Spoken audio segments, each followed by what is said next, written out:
ஒரு பெரிய ஆறு, அதை கடந்து அடுத்த பக்கம் போகணும். இந்த பக்கம் 8 பேர் நின்றுட்டு இருக்கிறாங்க. 8 பேரும் சேர்ந்து ஒரு குழுவா வந்திருக்கிறாங்க. இவங்க எல்லாருமே பண்டிதர்கள், குருமார்கள், அதாவது அறிவாளிகள். இவங்க எல்லாரும் அந்த ஆற்றை கடந்து அடுத்த கரைக்கு போகணும். அப்புறம் அங்க இருந்து பக்கத்துல இருக்கிற ஒரு ஊருக்கு போய் சேரணும். கரை ஓரமா ஒரு படகு கட்டி கிடந்தது. அதுல ஏறி உக்காந்தாங்க.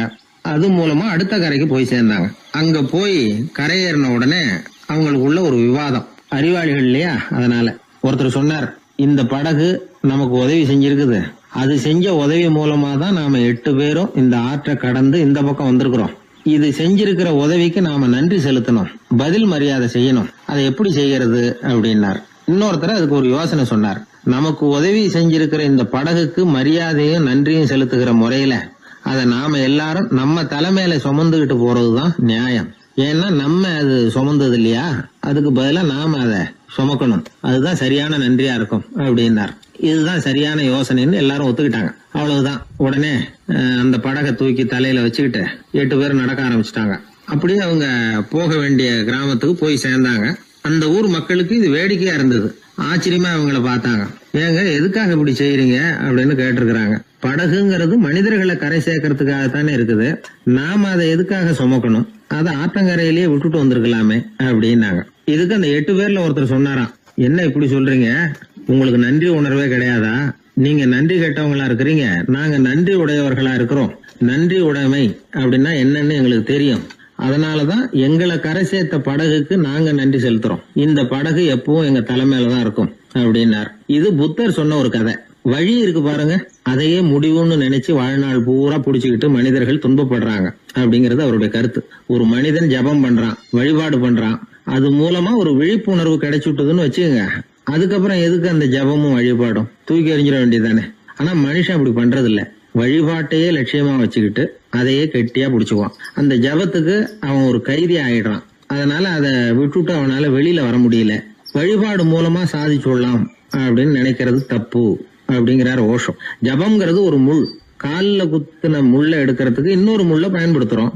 முள்ள எடுத்தாச்சு, அப்புறம் என்ன? 2 முள்ளையும் வீசி எறிஞ்சிட வேண்டியது தானே. 2 முள்ளுக்குமே இனிமே பிரயோஜனம் இல்லை. பழைய முள் இருந்த இடத்துல புதிய முள்ள குத்தி வச்சா வலிதான் தொடரும். அப்படி செய்யறவன் முட்டாள். ஆனா இப்படிப்பட்ட முட்டாள்களுக்கு உலகத்துல பஞ்சமே இல்லைங்கிறார் அவர். அதனால வழிபாடு, ஜபம் அப்படின்னு எல்லாம் சொல்றோமே, அதையெல்லாம் கூட விழிப்புணர்வோட பயன்படுத்தணும். நம்ம ஆள் ஒருத்தன், அவன் என்னன்னா காலில் ஒரு முள்ளை தைச்சுக்கிட்டான், இன்னொரு முள்ளால அதை எடுத்துக்கிட்டு இருக்கிறான். ரொம்ப நேரமா முயற்சி பண்ணிட்டு இருந்தான். கடைசியா அப்பாடா எடுத்தாச்சு அப்படின்னு சொல்லிவிட்டு மறுபடியும் முள் எடுக்க ஆரம்பிச்சான்.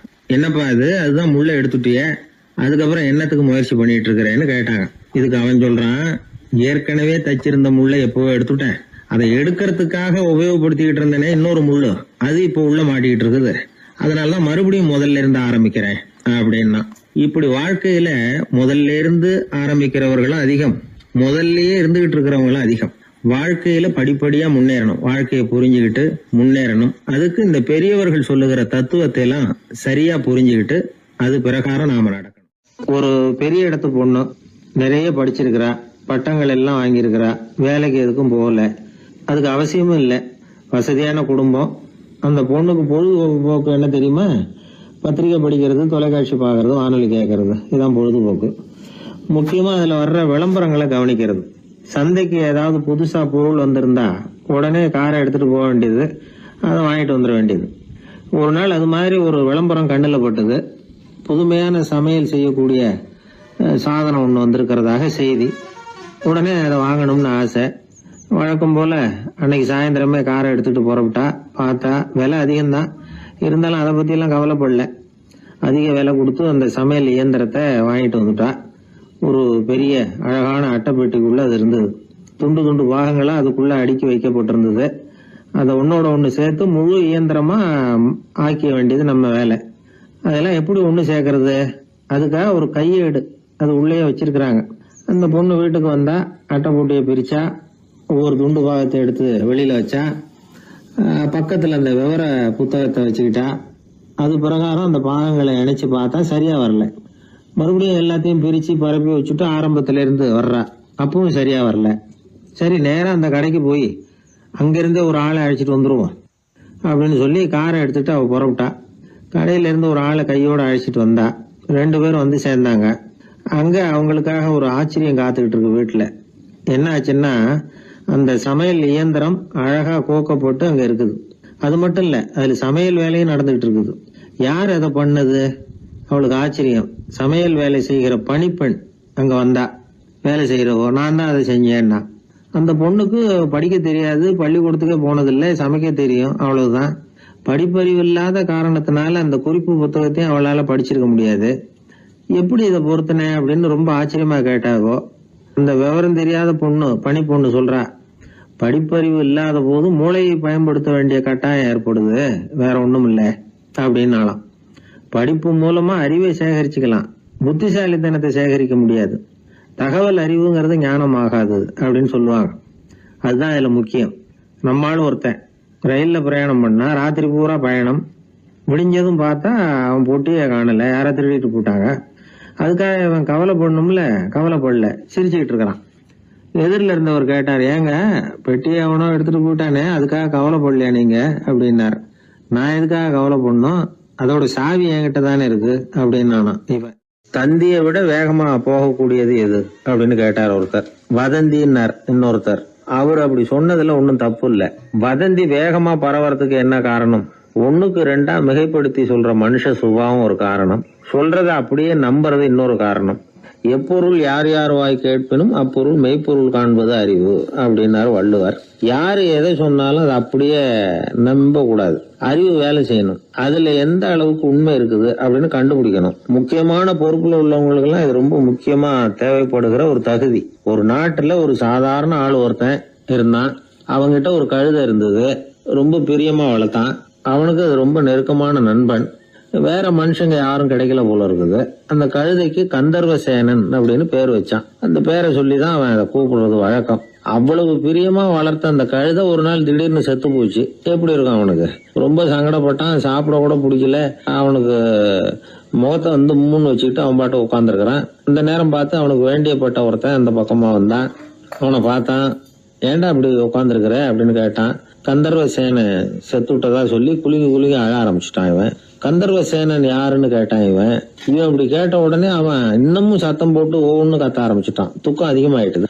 அவன் அழற வேகத்தை பார்த்ததும், சரி கந்தர்வசேனன்கிறது முக்கியமான ஒரு பெரிய மனுஷன் போல இருக்கு அப்படின்னு இவன் முடிவு பண்ணிட்டான்.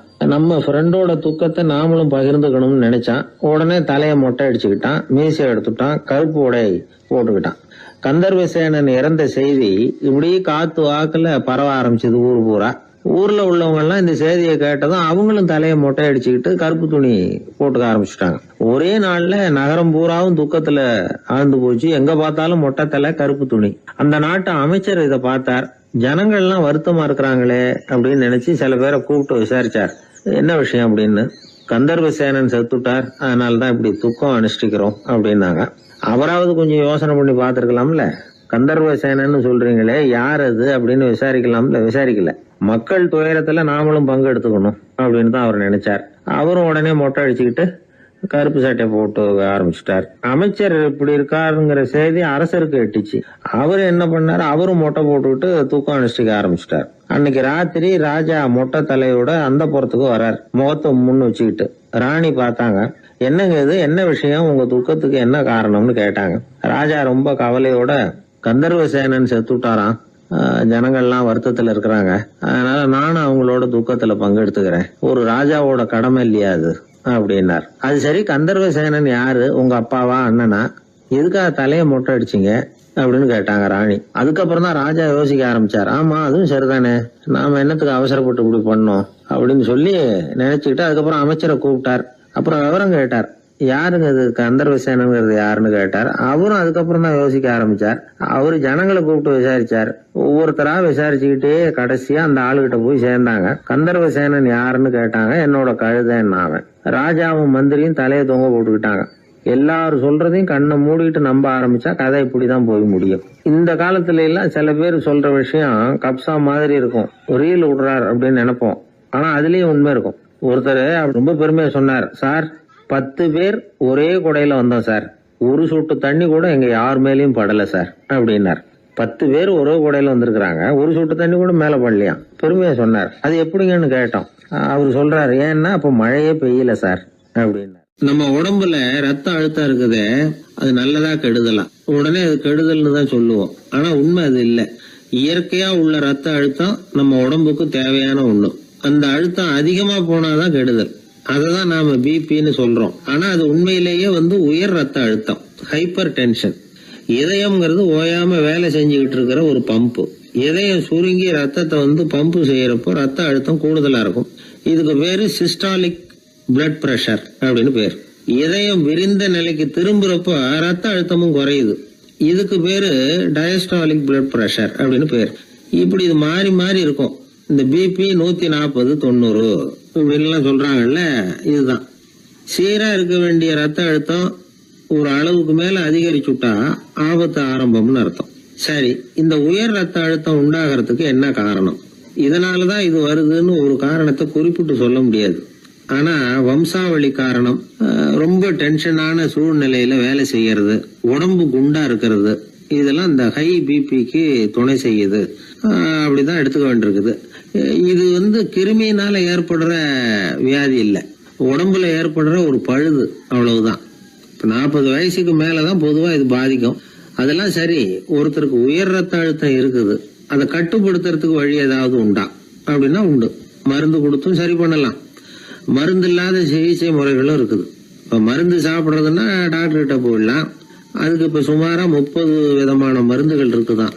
மருந்தோட உடல் கட்டுப்பாடும் மனக்கட்டுப்பாடும் சேர்ந்ததுன்னா ரொம்ப விசேஷம். அது இருக்கட்டும், மருந்து இல்லாம நாம செய்ய வேண்டியது என்ன, அதை தெரிஞ்சுக்குவோம். முதல்ல சீரான உடற்பயிற்சி, வாக்கிங் ரொம்ப நல்லது. மனசை அமைதிப்படுத்துறதுக்கு யோகாசனம், ஆழ்நிலை தியானம், இது மாதிரியான பயிற்சிகள் நல்லது. ஒரு காலத்துல யோகாசனம் பண்ணுங்க, தியானம் பண்ணுங்கன்னு சொன்னா ஒரு மாதிரியா பார்த்தாங்க. இப்ப மருத்துவ நிபுணர்களே அதெல்லாம் ரொம்ப அவசியம்தான் அப்படின்னு சொல்றாங்க. இன்னொரு அதிசய சிகிச்சை முறை இப்போ வழக்கத்துக்கு வந்திருக்குது. பயோ ஃபீட்பேக் அப்படின்னு பேர். மூளையின் அழுத்த அலைகளை பதிவு பண்ணி அதை மறுபடியும் உடம்புக்குள்ள செலுத்தி இந்த ரத்த அழுத்தத்தை சீராக்கி போடுறாங்க. சில பேருக்கு இந்த ஹை பிபி பார்டர் லைன்ல இருக்கும். அவங்களுக்கெல்லாம் மருந்துகள் அவசியம் இல்லை. வாழ்க்கை முறையில சில மாற்றங்களை பண்ணிக்கிட்டாவே போதும். பிஹேவியரல் மாடிஃபிகேஷன்ஸ் சொல்றாங்க. அது எப்படின்னா, பரபரப்பான வாழ்க்கை முறையை தவிர்க்கணும். புகைப்பிடிக்கிற பழக்கம், மது அருந்தும் பழக்கம், இதெல்லாம் இருந்தா விட்டுடணும். சாப்பாட்டுல உப்பை குறைக்கணும். கொழுப்பு சத்து ஆகாரங்களை குறைச்சிக்கணும். முடிஞ்சா விட்டுடலாம். குடும்பத்துல ஏற்கனவே யாருக்காவது ஹை பிபி இருந்தா சந்ததிகள் ஜாக்கிரதையா இருக்கணும். நடுத்தர வயசை அடைஞ்சவங்க அப்பப்ப அந்த பிபி செக் பண்ணிக்கிறது நல்லது. டாக்டர் சொல்றத நம்மள பல பேர் சரியாவே கேட்கறது இல்லை. அதனாலதான் இடைஞ்சல். ஒரு ஆளு பிபின்னு சொல்லி டாக்டர் கிட்ட போனான். உடம்பு குண்டா இருக்கு, அதை குறைக்கணும், முதல்ல தினமும் உடற்பயிற்சி பண்ணு அப்படின்னாரு. சரின்னு சொல்லிவிட்டு வந்தான், செஞ்சான். கொஞ்ச நாள் கழிச்சு மறுபடியும் டாக்டர் கிட்ட போனான். என்னப்பா எக்ஸசைஸ் பண்ணியா அப்படின்னு கேட்டார். தினமும் பண்ணேன் டாக்டர்னா. என்ன பண்ணேன்னு கேட்டார்.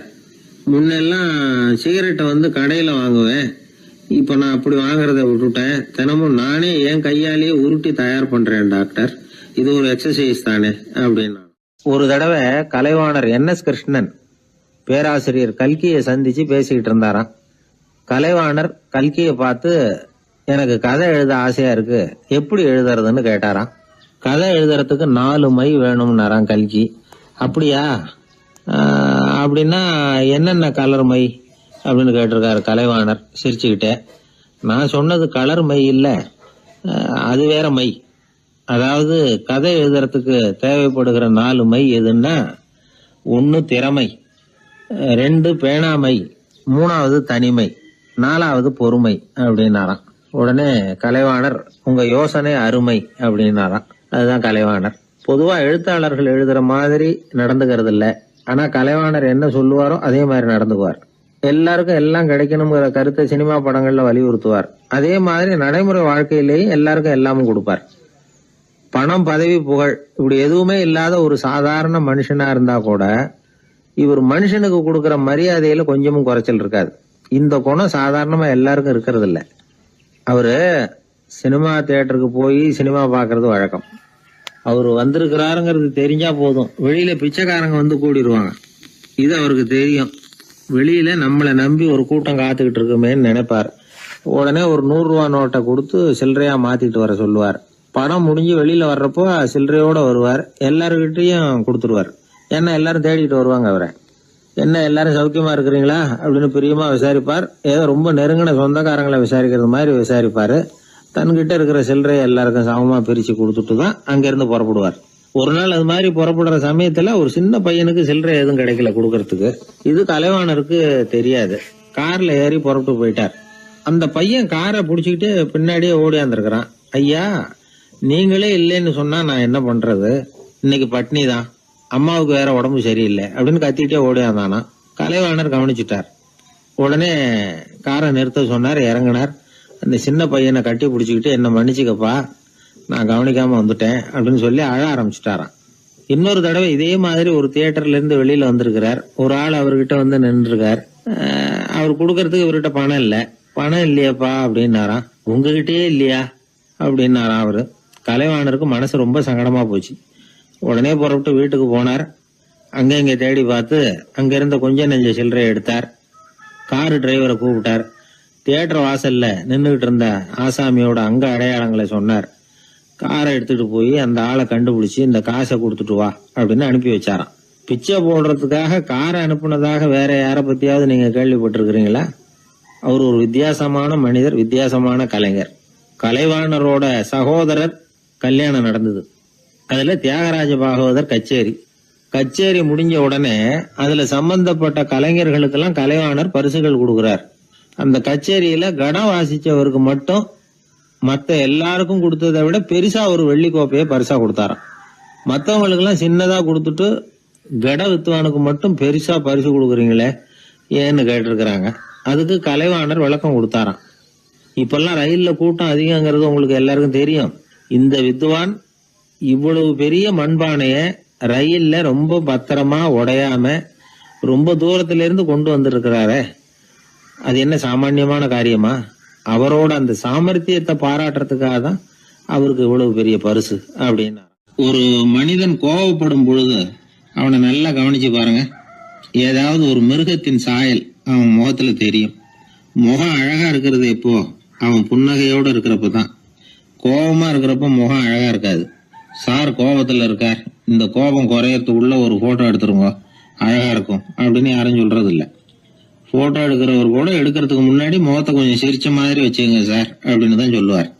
முகத்தை கொஞ்சம் கடுகடுப்பா வச்சுங்க சார், அப்பதான் நல்லா அமையும் அப்படின்னு நான் சொல்லுவார். ஒரு உண்மை என்ன தெரியுமா? கோபம் மனசையும் கெடுக்கும், உடம்பையும் கெடுக்கும். கோபப்படுகிறவர்களின் ஆயுள் காலம் குறைகிறது அப்படிங்கிறது விஞ்ஞான உண்மை. சிரிக்கிறவங்க ஆயுள் காலம் அதிகரிக்கிறது அப்படிங்கறதும் விஞ்ஞான உண்மை. கோபப்படுறவங்களை யாரும் விரும்புறதில்ல. கோபப்படுற அப்பா அம்மா கிட்ட பிள்ளைங்க நெருங்காது. கோபப்படுற அதிகாரிகள் கிட்ட ஊழியர்கள் நெருங்க மாட்டாங்க. கோபப்படுற வாத்தியார்கிட்ட பிள்ளைங்க நெருங்குறது இல்ல. அவன் எப்ப பார்த்தாலும் வள்ளு வள்ளுன்னு விழுவான். அதனால எப்போ அவன் பக்கத்திலேயே இருக்கணும்னு ஆசைப்படுறேன் அப்படின்னு ஒருத்தன் சொன்னா அவனை இவன் வேடிக்கை பார்க்க ஆரம்பிச்சுட்டான் அப்படின்னு அர்த்தம். சரி, இந்த கோபம் எதனால வருது? இயலாமையினாலதான் வருதான். இப்ப நீங்க நினைக்கிறத நிறைவேற்றக்கூடிய சாமர்த்தியம் உங்ககிட்ட இல்லைங்கிறப்போ அது கோபமா வெளிப்படுது, அவ்வளவுதான்.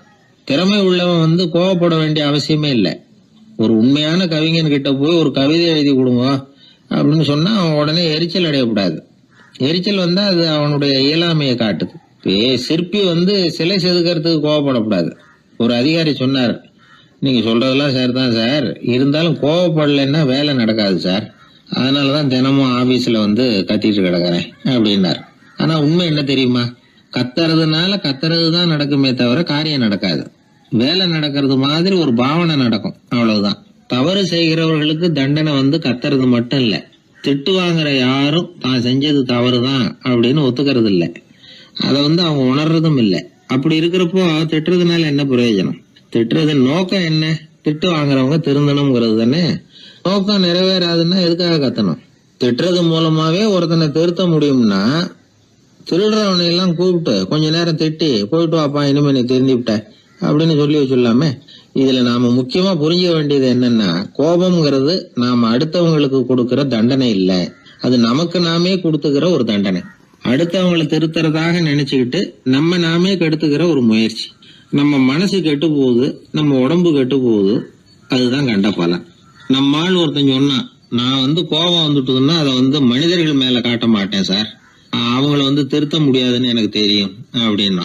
வேற என்ன பண்ணுவேன் அப்படின்னு கேட்டேன். பாத்திரங்கள் பேர்ல காட்டுவேன், வீட்டுல இருக்கிற பாத்திரங்களை எல்லாம் எடுத்து வெளியில வீசி எறிவேன் அப்படின்னா. அதனால கோபம் குறைஞ்சுதா அப்படின்னு கேட்டாங்க. எனக்கு குறைஞ்சுது, ஆனா எதிர்த்த வீட்டுக்காரனுக்கு அதிகமாயிட்டுதுன்னு நானும். அது எப்படிறான்னு கேட்டிருக்காங்க. நான் எனக்கு கோபம் வந்த உடனே நேரா அவங்க வீட்டுக்குள்ள போய் அங்க இருக்கிற பாத்திரங்களை தான் எடுத்து வெளியில வீசி எறிகிறேன் அப்படின்னா. ஒரு வெளி தேசத்துல இருந்து ஒருத்தர் நம்ம நாட்டுக்கு வந்தார். இங்க ஒருத்தர் அவரை அன்பா கூப்பிட்டு உபசரிச்சார். ஒரு ஆரஞ்சு பழத்தை அவர்கிட்ட கொடுத்தார். கொடுத்து சாப்பிட சொன்னார். அவர் அதை வாங்கினார். அதை அப்படியும் இப்படியும் புரட்டி பார்த்தார். அவருக்கு ஒன்னும் புரியல.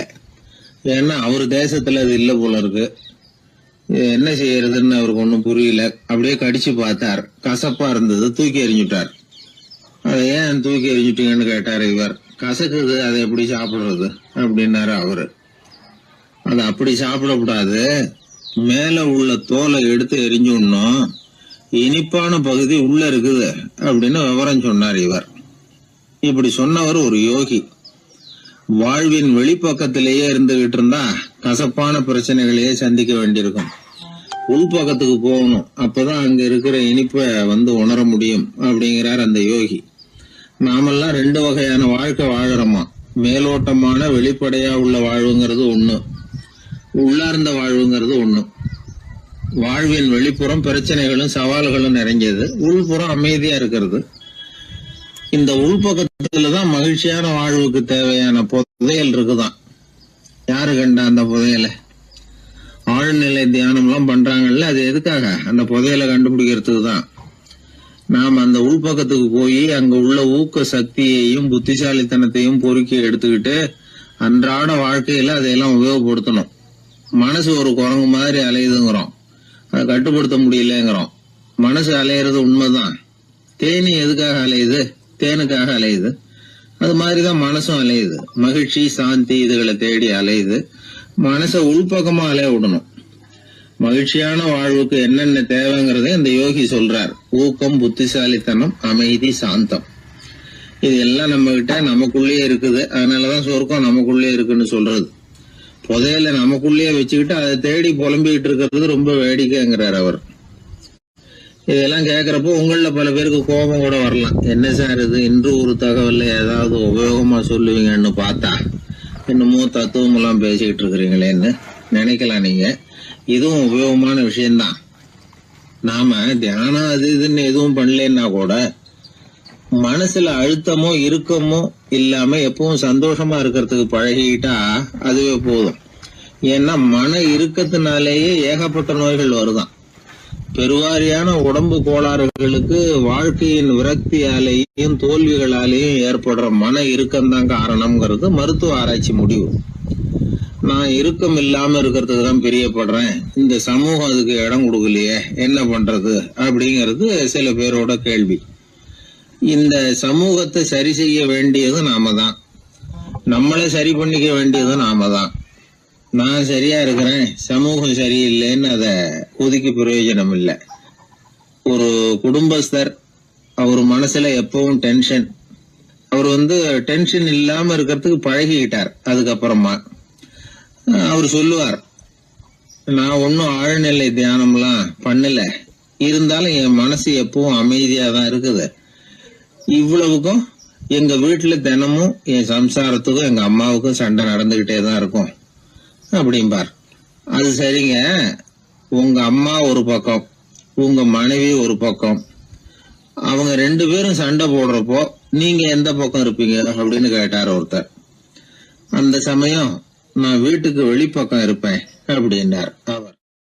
அங்க ஒரு முனிவர் இருந்தார். சுவாமி, என்ன ஆசீர்வாதம் பண்ணுங்க, எனக்கு ஏதாவது புத்தி சொல்லுங்க அப்படின்னா. அவர் ஆசீர்வாதம் பண்ணார். அதுக்கப்புறம் சொன்னார், மகனே, நீ எந்த காரியத்தை செஞ்சாலும் செய்யறதுக்கு முன்னாடி ஒரு தடவை அதனால ஏற்படக்கூடிய விளைவுகளை நல்லா யோசிக்கணும். உன் மனசுக்கு அது சரின்னு தெரிஞ்சா மட்டும் அதை செய்யணும் அப்படின்னார். அரசன் அவர் சொன்னதை அப்படியே மனசுல வாங்கிக்கிட்டான். அவர் காலடியில விழுந்து வணங்கினான். 100 பொற்காசுகளை அவர் காலடியில வச்சுட்டு திரும்பணும். அமைச்சர் இதை கவனிச்சார். என்ன இது, நம்ம அரசர் இவ்வளவு ஏமாளியா இருக்கிறாரு, இந்த ஒரு சாதாரண யோசனை சொன்னதுக்கு 100 பொற்காசுகள் கொடுத்துட்டாரு. அமைச்சர் இப்படி நினைக்கிறது அவர் முகத்தை பார்த்ததுமே அரசனுக்கு புரிஞ்சுட்டுது. இருந்தாலும் அதை பத்தி ஒன்னும் கேட்டுக்கல. 2 பேரும் திரும்பி அரண்மனைக்கு வந்து சேர்ந்தாங்க. அதுக்கப்புறம் அந்த அரசன் என்ன பண்ணான் தெரியுமா? ஆட்டுல முனிவர் சொன்ன அந்த புத்திமதியை ஒரு கல்லுல கல்வெட்டா செதுக்கணும்.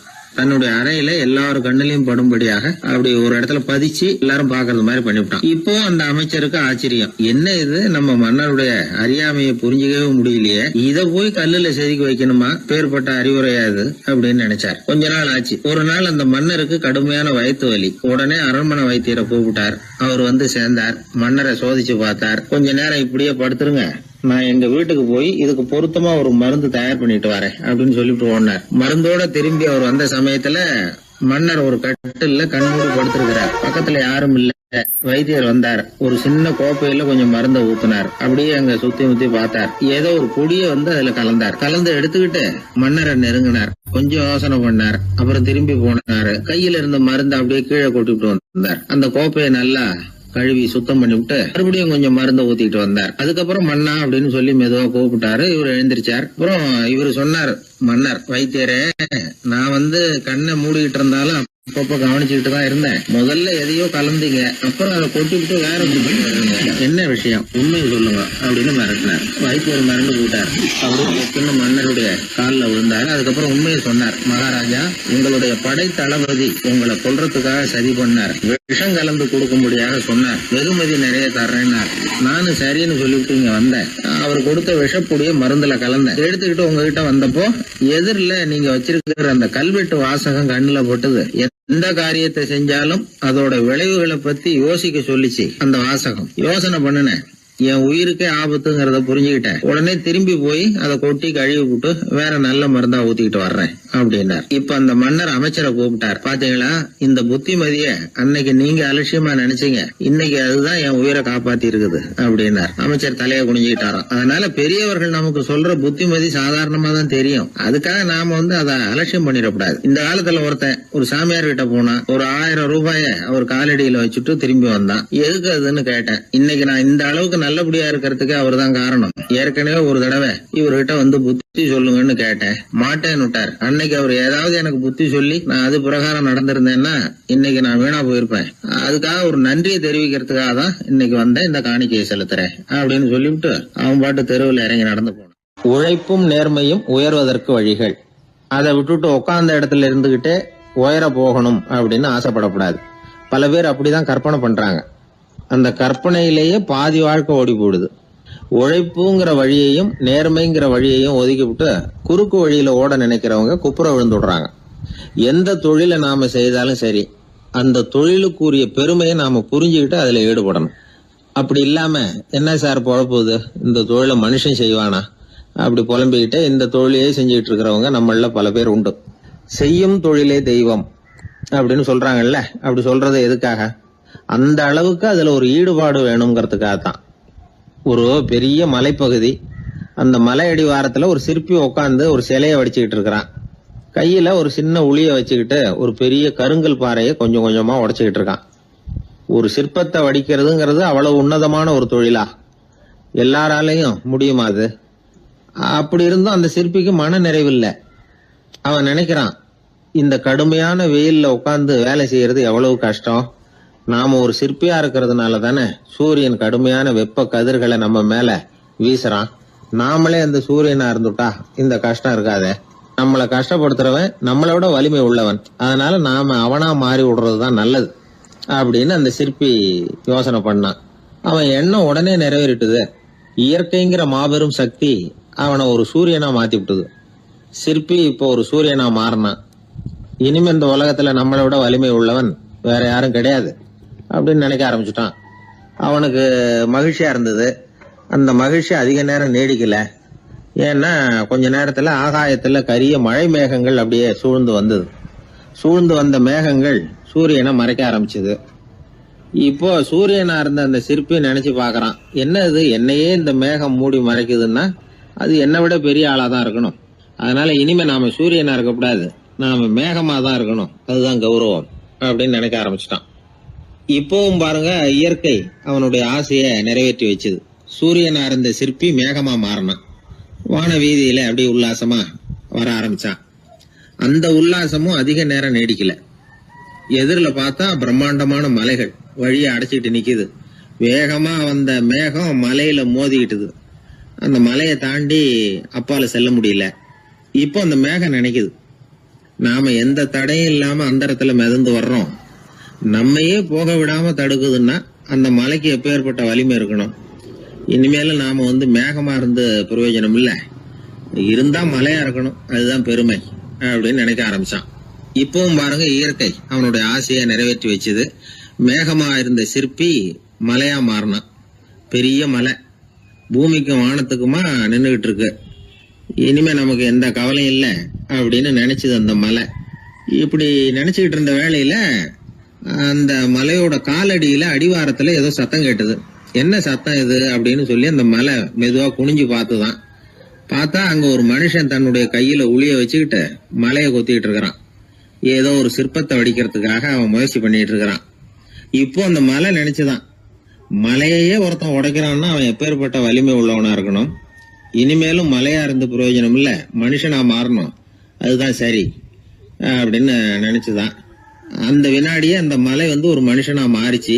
அவன் கையில ஒரு உளி, பழையபடியே ஒரு கருங்கல் பாறையை கொத்த ஆரம்பிச்சான்.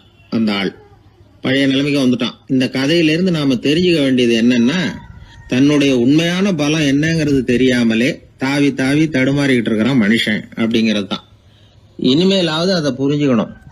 நாம அதுவா மாறணும்னு நினைக்கிறது தப்பு, நாம இருக்கணும் அப்படின்னு நினைக்கிறது தான் உண்மை, அதுதான் சரி. அந்த சிற்பி என்னன்னோ கற்பனை பண்ணி கடைசியில மறுபடியும் சிற்பியாகவே சேர்ந்தான் பாருங்க. அதனால நம்முடைய உண்மையான பலம் என்ன அப்படிங்கறத தெரிஞ்சுக்கிட்டு நடந்துகிட்டோம்னா வாழ்க்கையில எப்பொழுதும் வெற்றி நிச்சயம். பண்றதுன்னு எனக்கு புரியல அப்படின்னு கவலைப்பட்டார் ஒரு அப்பா. என்ன பண்றது, அப்பாவோட குணம் கொஞ்சமாவது பிள்ளைக்கும் இருக்கதானே செய்யும்னா, அட போங்க சார், அவனை அடக்கிறதுக்கு ஏதாவது வழி சொல்லுவீங்கன்னு பார்த்தா நீங்க என்னோட சரித்திரத்தை புரட்ட ஆரம்பிச்சுட்டீங்களே. அப்புறம் கேட்டேன் அவரை, சரி பையன் அடம் பண்ணா அவனை நீங்க எப்படி அடக்குறீங்க அதை சொல்லுங்க முதல்ல, அதுக்கப்புறம் என் யோசனையை சொல்றேன் அப்படின்னு. அவரு சொன்னார், வேற என்ன பண்ணுவேன், மிரட்டுவேன், அடிப்பேன், அவ்வளவுதான் எனக்கு தெரியும்னாரு. அடிச்சா அடங்கிடுவானா பையன் அப்படின்னு கேட்டேன். அது எப்படிங்க அடங்குவான், இன்னமும் தீவிரமா அடம் பண்ண ஆரம்பிச்சிருவான், கத்தி ரகலை பண்ணிவிடுவான் அப்படின்னாரு. குழந்தை அடம் பண்றானேங்கிற கவலை பல குடும்பங்கள்ல உள்ள ஒரு பிரச்சனை தான். இதுக்கு இப்ப மருத்துவர்கள் ஒரு சுலபமான வழியை சொல்றாங்க. அது என்னன்னா, ஒரு குழந்தை அடம் பண்ணிச்சுன்னா அதை அடிக்கப்படாதான், அதுக்கு பதிலா வேற ஒரு காரியம் பண்ணலாமா. அது என்னன்னா, குடும்பத்துல இருக்கிற எல்லாரும் ஒண்ணு சேர்ந்து அந்த குழந்தைகிட்ட கொஞ்ச நேரம் பேசாம இருந்தோம்னுமா, பேச்சை நிறுத்திக்கணும். குழந்தையால பேசாம இருக்க முடியாது, அது யோசனை பண்ணும், தன்னுடைய தவறை உணர்ந்து அது வருந்த ஆரம்பிக்கும். இப்படி தொடர்ந்து செஞ்சுக்கிட்டு வந்தா குழந்தை கொஞ்ச நாள்ல அடம் பண்றதை நிறுத்தி விடுமா. இது டாக்டர்கள் இப்ப சொல்லி கொடுக்கற ஒரு யோசனை. அதே மாதிரி சில குழந்தைகள் சரியான காரணம் இல்லாம அடம் பண்ணணுங்கிறதுக்காகவே கத்துது பாருங்க, அதை நிறுத்துறதுக்கு கூட ஒரு வழி இருக்குது. அது என்ன வழின்னா, அது அழற சமயத்துல அந்த சத்தத்தை ஒரு டேப் ரெக்கார்டர் மூலமா பதிவு பண்ணி வச்சுக்கணும். குழந்தை கத்த ஆரம்பிக்குதுன்னு வைங்க, உடனே ஏற்கனவே பதிவு பண்ணி வச்சிருக்கிற அழுகை சத்தத்தை போட்டு அந்த குழந்தை காதுல விழறது மாதிரி பண்ணணும். தன்னுடைய அழுகை சத்தத்தை கேட்க ஆரம்பிச்ச உடனே அந்த குழந்தை தான் அழறத நிறுத்திக்குமா. சில குழந்தைகள் சாப்பிட மாட்டேன்னு அடம் பண்ணும்.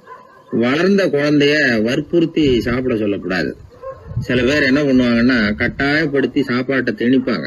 அதெல்லாம் ரொம்ப தப்பு. குழந்தைக்கு விவரம் தெரிஞ்சதுக்கு அப்புறம் சாப்பாட்டு விஷயத்துல நீங்க தலையிட வேண்டிய அவசியமே இல்லை. பசிச்சா சாப்பிடணுங்கிறது அதுக்கு புரியும். அது தானாவே சுதந்திரமா எடுத்து போட்டு சாப்பிடுறதுக்கு அனுமதிக்கணும். நீங்க போய் அதுகிட்ட நின்றுட்டு சாப்பிடு சாப்பிடு அப்படின்னு வற்புறுத்திட்டு இருக்க கூடாது. நீங்க அதை வற்புறுத்தாம இருந்தா அது உங்களை வித்தியாசமா பார்க்க ஆரம்பிக்கும். உண்மையிலேயே பசி இருந்ததுன்னா தனக்கு எவ்வளவு தேவையோ அவ்வளவு எடுத்து போட்டுக்கிட்டு அந்த குழந்தை சாப்பிட்டுக்கும், எந்த பிரச்சனையும் இருக்காது. ஆக இது மாதிரியான சில நுட்பங்களை நாம மனசுல வச்சுக்கணும். அப்படி வச்சுக்கிட்டோம்னா வீட்டுல குழந்தைகளால எந்த பிரச்சனையும் இருக்காது. இந்த காலத்து பையன் ஒருத்தன், அவன் ரொம்ப கவலையோட வந்தான். என்னப்பா விஷயம்னு விசாரிச்சேன். எங்க அப்பா என்கிட்ட 1 மாசம் உன் கூட பேச மாட்டேன் போ அப்படின்னு சபதம் போட்டுட்டாருன்னா, அதுக்காகவா இப்படி கவலைப்படுறேன்னு கேட்டேன். இல்லைங்க, அந்த 1 மாச கெடு இன்னையோட முடியுது, அதுக்காக கவலைப்படுறேன் அப்படின்னா. ஒரு பெரிய சிந்தனையாளர் இருந்தார். அவர் ரஷ்யாவில் இருந்தார். நிறைய புத்தகங்கள் எழுதியிருக்கிறார். அவர் பேரு ஓஸ்பென்ஸ்கி. உலகின் மிகச்சிறந்த 3 புத்தகங்கள்ல ஒண்ணு இவர் எழுதியிருக்கிறார் அப்படின்னு கூட சொல்றது உண்டு. அப்பேற்பட்ட எழுத்தாளர். அந்த காலத்துல குருஜீஃப் அப்படின்னு சொல்லி ஒரு பெரியவர் இருந்தார். ரொம்ப எளிமையான வாழ்க்கை வாழ்ந்துகிட்டு இருந்தவர். இவரை தேடி அந்த எழுத்தாளர் வந்தார். ஐயா, உங்ககிட்ட சில கேள்விகள் கேட்டு விளக்கம் பெறலாம்னு வந்திருக்கிறேன்னார். உடனே அந்த பெரியவர் என்ன செஞ்சார் தெரியுமா? ஒரு வெற்று காகிதத்தை எடுத்தார், அவர்கிட்ட கொடுத்தார். இந்தாங்க, இதை வச்சுக்கங்க, நாம 2 பேரும் பேசுறதுக்கு முந்தி நீங்க ஒரு காரியம் பண்ணணும்னார். என்ன செய்யணும் சொல்லுங்கன்னார் அவரு. இந்த காகிதத்துல உங்களுக்கு தெரிஞ்சதெல்லாம் என்ன, தெரியாததெல்லாம் என்ன அப்படிங்கிற பட்டியலை எழுதிட்டு வாங்க. அதுக்கு பிறகு உங்களுக்கு தெரியாத விஷயங்களை பத்தி நாம 2 பேரும் உரையாடலாம். ஏன்னா உங்களுக்கு தெரிஞ்சதை பத்தி நாம பேசி பிரயோஜனம் இல்லை, தெரியாததை பத்தி பேசினாதான் உங்களுக்கு அது உபயோகமா இருக்கும் அப்படின்னார். இவர் இப்படி சொன்னது அந்த எழுத்தாளருக்கு கொஞ்சம் தர்ம சங்கடமா இருந்தது. நாம எப்பேற்பட்ட சிந்தனையாளர், நம்மள போய் இவர் இப்படி எழுத சொல்றாரு அப்படின்னு நினைச்சாரு. இருந்தாலும் அந்த பெரியவர் பேர்ல இவருக்கு ரொம்ப மரியாதை. அதனால அவர் கொடுத்த காகிதத்தை வாங்கிட்டு தனியா ஒரு இடத்துல போய் உட்கார்ந்தார். யோசிக்க ஆரம்பிச்சார். முதல்ல யோசிச்சார், கடவுளை எனக்கு தெரியுமா அப்படின்னு. கடவுளை பற்றித்தான் எனக்கு தெரியுமே தவிர கடவுளை தெரியாதுங்கிறது புரிஞ்சுது. அதனால தனக்கு தெரிந்த ஒரு விஷயம் கடவுள் அப்படின்னு அவரால் குறிப்பிட முடியல. அடுத்தபடி ஆத்மாவை பத்தி சிந்திச்சார். ஆத்மாவை பற்றித்தான் நமக்கு தெரியுமே தவிர ஆத்மா நமக்கு தெரிஞ்ச விஷயமா இருக்கல அப்படிங்கறது புரிஞ்சுது. அதனால ஆத்மாவையும் தெரிஞ்ச பட்டியல்ல சேர்க்க முடியல. இப்படி ஒவ்வொன்னா அவர் யோசிக்க யோசிக்க எதுவுமே நமக்கு தெரியலங்கிறது அவருக்கு தெளிவாச்சு. நேரம் எழுந்திரிச்சு அந்த பெரியவர்கிட்ட போனார். ஐயா, உங்களை சந்திக்கிற வரைக்கும் எவ்வளவோ விஷயங்கள் எனக்கு தெரிஞ்சிருக்கிறதாக நினைச்சேன். ஆனா உங்ககிட்ட நிறைய கேள்விகள் கேட்கணுங்கிற ஆர்வத்தோட தான் வந்தேன். ஆனா நீங்க கேட்ட ஒரு கேள்விக்கு விடை காண முயன்ற போது எனக்கு எதுவுமே தெரியலங்கிறத புரிஞ்சுக்கிட்டேன் அப்படின்னார். அப்படின்னா உலக புகழ்பெற்ற இவ்வளவு புத்தகங்களை உங்களால எப்படி எழுத முடிஞ்சதுன்னு கேட்டார். இவரு சொன்னார், ஐயா, இப்பதான் எனக்கு புரியுது. எனக்கு தெளிவில்லாத பல விஷயங்களையும் நான் எழுதியிருக்கிறேன். அவையெல்லாம் வெற்றும் வார்த்தை குவியல்கள்ங்கிறத நான் இப்ப உணர்றேன். வார்த்தைகளே அறிவு அப்படிங்கிற மயக்கத்திலிருந்து இப்ப நான் விடுபட்டுட்டேன். அறிவு துறையில நான் ஒரு பூஜ்யம்ங்கிறது புரிஞ்சு போச்சு அப்படின்னார். இப்ப பெரியவர் சொன்னார், இப்பதான் உங்களுக்கு உண்மையான அறிவு ஏற்பட ஆரம்பிச்சிருக்குது. எப்போ ஒரு மனிதன் தன்னுடைய அறியாமைய உணர ஆரம்பிக்கிறானோ அப்போதுதான் அறிவின் தொடக்கத்துல அடி எடுத்து வைக்கிறான் அப்படின்னார். அதுக்கு பிறகு என்னாச்சு தெரியுமா? இந்த எழுத்தாளர், சிந்தனையாளர் ஓஸ்பென்ஸ்கி புஸ்தகம் எதுவுமே எழுதலையாம், அதோட விட்டாராம். நம்முடைய அறியாமை நமக்கு புரிய ஆரம்பிச்சுட்டதுன்னா நமக்கு அறிவு வளர ஆரம்பிச்சுட்டதுன்னு அர்த்தம். அது நமக்கு புரியறது இல்லை, அதுதான் சிக்கல். ஒரு நண்பர் சொன்னார், சார், நான் எப்போ வீட்டை பூட்டி விட்டு வெளியூர் போனாலும் திருடன் பூட்டை உடைச்சு விடுறான். அதனால இப்ப புத்திசாலித்தனமா ஒரு காரியம் பண்ணிவிட்டு உங்க ஊருக்கு வந்திருக்கிறேன்னார். என்ன செஞ்சிருக்கிறீங்கன்னு கேட்டேன். வீட்டை பூட்டாமலே வந்துட்டேன் அப்படின்னார். உபயோகமா இருக்கு அப்படின்னார். உடனே பார்வை இல்லாத அந்த பெரியவர் சொன்னாரு, வெளிச்சம்னு ஒண்ணு உண்மையிலேயே இருக்குதா அப்படின்னு கேட்டாராம். உண்மையிலேயே வெளிச்சம் இருக்குங்க அப்படின்னு சொல்லி இருக்கிறாங்க, அதை நான் நம்ப மாட்டேன் அப்படின்னாரா அவரு. சூரியன் இருக்கு, சந்திரன் இருக்கு, நட்சத்திரம் இருக்கு அப்படின்னு எல்லாம் சொல்லி பார்த்துருக்குறாங்க, அதையெல்லாம் ஒத்துக்கிறேன். ஆனா அதையெல்லாம் என்ன கொஞ்சம் தொட்டு பார்க்க விடுங்களேன் அப்படின்னாராம். அதையெல்லாம் தொட்டு அறிய முடியாது அப்படின்னு சொல்லியிருக்கிறாங்க. அப்படின்னா முகர்ந்து அறியறேன், மோந்து பாக்குறேன். மோர்ந்து பார்க்க விடுங்க, ஏதாவது வாசனை வருதான்னு பாக்குறேன் அப்படின்னு இருக்கார். அதுவும் முடியாதேன்னாங்களாம். பெரியவர் யோசனை பண்ணிருக்கிறார். சரி, பரவாயில்ல, முரசு அடிக்கிறது மாதிரி அடிச்சு பார்க்கவாவது ஏற்பாடு பண்ணி கொடுங்க, அதை அடிச்சு பார்த்து அதோட சத்தத்தை உணர்ந்துக்கிறேன் அப்படின்னாராம். அதாவது ஒளியின் ஒலியை, அதாவது வெளிச்சத்தின் சத்தத்தை புரிஞ்சுக்கிறேன் அப்படின்னு சொல்லியிருக்கிறார். அதுக்கும் சாத்தியம் இல்லைன்னு சொல்லியிருக்கிறாங்க. சரி, அதுவும் முடியலன்னா அந்த வெளிச்சத்துல கொஞ்சம் எடுத்து என் கையில கொடுங்க, வாயில போட்டு சாப்பிட்டு பாக்குறேன் ருசி எப்படி இருக்குன்னு அப்படின்னு சொல்லி பார்த்திருக்காரு. எந்த வகையிலயும் அவரை அதை ஒத்துக்க வைக்க முடியல. சுத்தி இருந்தவங்க எல்லாம் குழம்பி போயிட்டாங்க. என்னங்க, நாங்க சொல்றத நீங்க நம்பலையா அப்படின்னு கேட்டிருக்காங்க. என்னுடைய 4 புலன்களுக்கும் புலப்படாத ஒண்ண நான் மாயை அப்படிங்கிறேன். நீங்க என்ன அவமானப்படுத்துறதுக்காக இப்படி சொல்றீங்கன்னு நினைக்கிறேன். ஏதோ உங்களுக்கு எல்லாம் பார்வைன்னு ஒண்ணு இருக்கிறதாகவும் அது எனக்கு இல்லைங்கிறதாகவும் சொல்லி என்ன நீங்க அவமதிக்கிறீங்க அப்படின்னார். தர்க்க சாஸ்திரத்துல மேதையான அந்த பெரியவர். சுத்தி இருந்தவங்க பார்த்தாங்க, வெளிச்சம் இருக்குங்கிறத இவர் நம்பணும், இவரை நம்ப வைக்கணும் அப்படின்னா அது புத்தரால தான் முடியும் அப்படின்னாராம் ஒருத்தர். சரி அவர்கிட்டயே போவோம் அப்படின்னு சொல்லி எல்லாரும் அவர்கிட்ட போய் சேர்ந்தாங்க. விவரத்தை சொன்னாங்க. புத்தர் சிரிச்சாராம். எப்படிப்பட்டதுன்னு நான் நினைக்கிறேனோ, அதாவது உண்மை, அப்படித்தான் அவரும் நினைக்கிறார். எதையும் அனுபவபூர்வமா உணர்ந்தாதான் நம்ப முடியும். ஒளிய அனுபவித்து அறியாத வரையில அது இருக்கிறதா இல்லையா அப்படிங்கிற கேள்விக்கு இடம் கிடையாது. அதனால அவரு அதை நம்பாததும் சரிதான் அப்படின்னு சொன்னாராம் புத்தர். அதுக்கப்புறம் சொல்லியிருக்கார், உங்களை குணப்படுத்தி கொள்ளலாம், உங்களுக்கு தேவை ஞானி கிடையாது, உங்களுக்கு தேவை மருத்துவர் அப்படின்னாரா. ஒரு டாக்டர் கிட்ட அழைச்சிட்டு போயிருக்கிறாங்க. பார்வை கிடைச்சிட்டுது. வெளிச்சத்தை கண்டதும் அவர் மகிழ்ச்சி அடைஞ்சார். புத்தரை வணங்கினார். நான் வாதம் பண்ணேன், நீங்க எதிர்வாதம் பண்ணல, என்னுடைய பிரச்சனை மருத்துவரால் தான் தீரும் அப்படின்னு சொல்லி எனக்கு பார்வை கிடைக்க செஞ்சீங்க அப்படின்னாராம். மனித குலத்துல ரொம்ப அதிகமானவர்கள் நிலைமை இப்படித்தான். கண்ணை மூடிக்கிட்டு அதை சரின்னு ஒருத்தர் வலியுறுத்தி சொல்லிட்டு இருந்தா அவருக்கு உதவுறது அப்படிங்கிறது முடியாத காரியம்.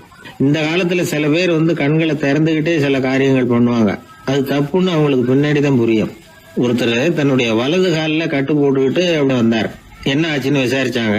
எங்க வீட்டு கண்ணாடி ஜன்னல்களை வெளிப்போக்கமா இருந்து சுத்தப்படுத்திக்கிட்டு இருந்தேன், சரியா தொடச்சிக்கிட்டு இருக்கோமா அப்படின்னு கொஞ்சம் பின்னாடி தள்ளி நின்னு பார்த்தேன் அப்படின்னார். அதுக்கும் உங்க கால் உடைஞ்சதுக்கும் என்ன சம்பந்தம்னு கேட்டாங்க. நான் குடியிருந்தது 4வது மாடியாச்சே அப்படின்னாராம். ஊர்ல ஒரு மன்னர் இருந்தார்.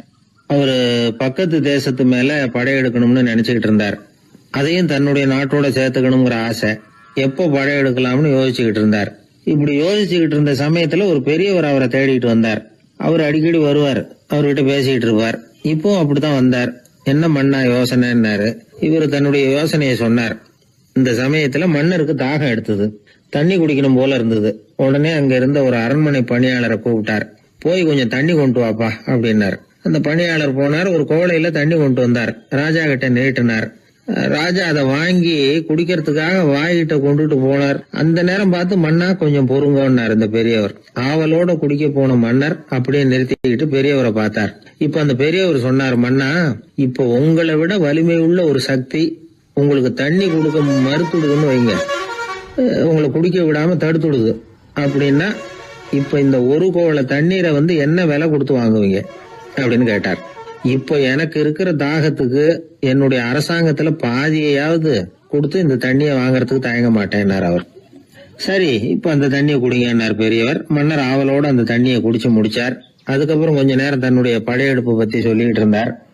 கொஞ்ச நேரம் கழிச்சு மறுபடியும் இந்த பெரியவர் கேட்டார், மன்னா இப்போ நீங்க ஒரு கோவள தண்ணீரை குடிச்சு முடிச்சிட்டீங்க. இப்ப அந்த தண்ணீர் உங்க உடம்ப விட்டு வெளியில வரக்கூடிய பாதை அடப்பட்டு போச்சு அப்படின்னு வச்சுங்க, அதை வெளியேற்றுவதற்காக நீங்க எவ்வளவு செலவழிப்பீங்க அப்படின்னு கேட்டார். மன்னர் யோசனை பண்ணார். அப்படி ஒரு நிலைமை ஏற்பட்டு போச்சுன்னா என்னுடைய அரசாங்கம் பூராவையும் அதுக்கு ஈடா தர்றதுக்கு கூட தயங்க மாட்டேன்னார். இப்ப அந்த பெரியவர் சொன்னார், எந்த அரசாங்கத்தின் மதிப்பு ஒரு கோவள தண்ணீர் அளவுக்கு கூட இல்லையோ அந்த அரசாங்கத்தை அடையணுங்கிற பேராசையில மனிதர்கள் தங்களுடைய சகோதரர்கள் கூடவே சண்டை போட்டுக்கிறாங்களே, அதுல ஏதாவது அர்த்தம் இருக்குதா அப்படின்னாராம். மன்னருக்கு இப்பதான் அர்த்தம் புரிஞ்சுதான். மனசுல தெளிவு உண்டாச்சு. தன் மனசுக்குள்ள உண்டான வெறிய விரட்டி அடிச்சு விட்டார். அதுக்கப்புறம் நிம்மதியா ஆட்சி புரிஞ்சார். இப்படி ஒரு கதை. உயிருக்கு என்ன விலை கொஞ்சம் யோசனை பண்ணி பாருங்க. ஆனா அது இப்ப எவ்வளவு மலிவா போயிட்டுது, அதையும் யோசனை பண்ணி பாருங்களேன். ஆசை பேராசையா மாறுது, அப்புறம் அது வெறியா ஆகுது, அதுக்கப்புறம் பைத்தியம் பிடிக்குது. இந்த காலத்து மனிதர்களுக்கு 2 விதமான பைத்தியம் பிடிச்சிருக்கிறதாக ஒரு பெரியவர் சொல்றார். ஒன்னு பணம், இன்னொன்னு அதிகாரம். இதெல்லாம் எவ்வளவு காலத்துக்கு நீடிக்கும்? ஒரு சர்வாதிகார நாட்டுல 3 பேர் ஜெயில இருட்டு அறையில பேசிக்கிட்டு இருக்கிறாங்க. நீ எப்படி இந்த ஜெயிலுக்கு வந்த அப்படின்னு ஒருத்தர் கேட்டாராம்.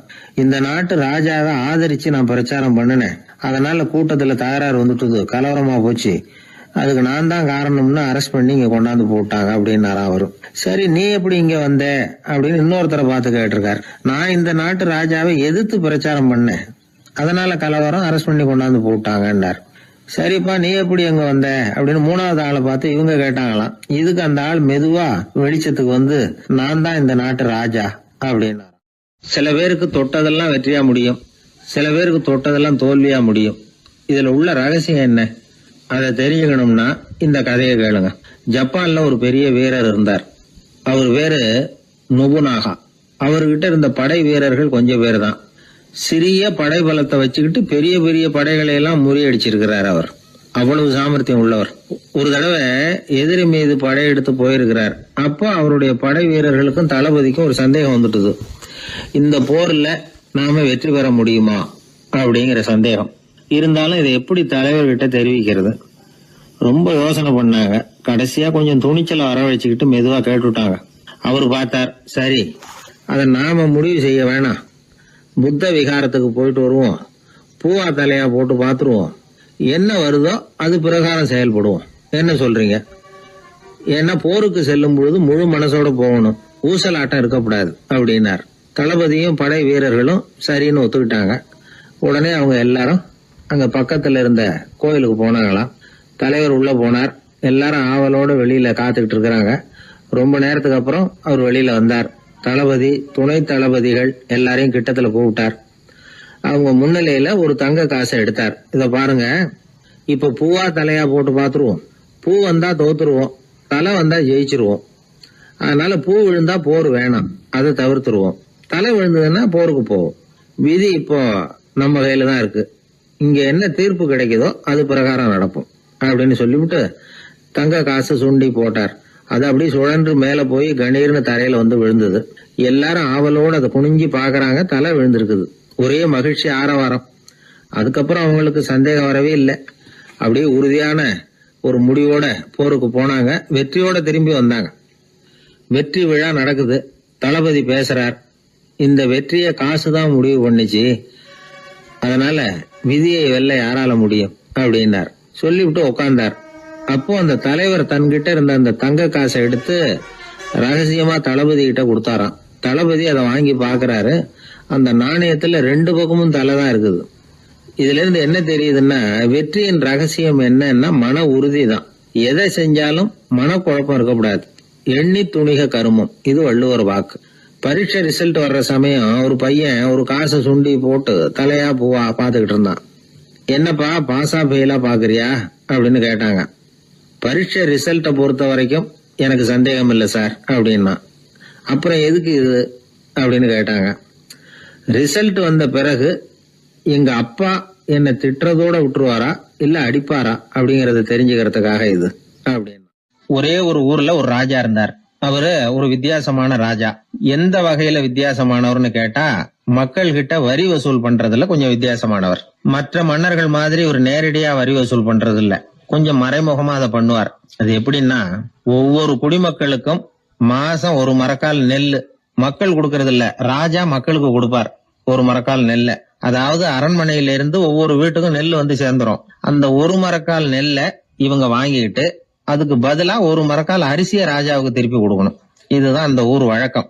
ராஜா வந்து ஜனங்களுக்கு நெல்லை கொடுத்துட்டு அதுக்கு பதிலா அதே அளவு அரிசியா திருப்பி வாங்கிக்குவார். இதை தவிர வரி எதுவும் வசூல் பண்றது இல்ல. இப்படி ஒரு ராஜா. இது மேம்போக்கா பாக்குறதுக்கு ஏதோ சாதாரணமா தெரிஞ்சாலும் குடிமக்கள் ரொம்பவும் கஷ்டப்பட்டாங்க.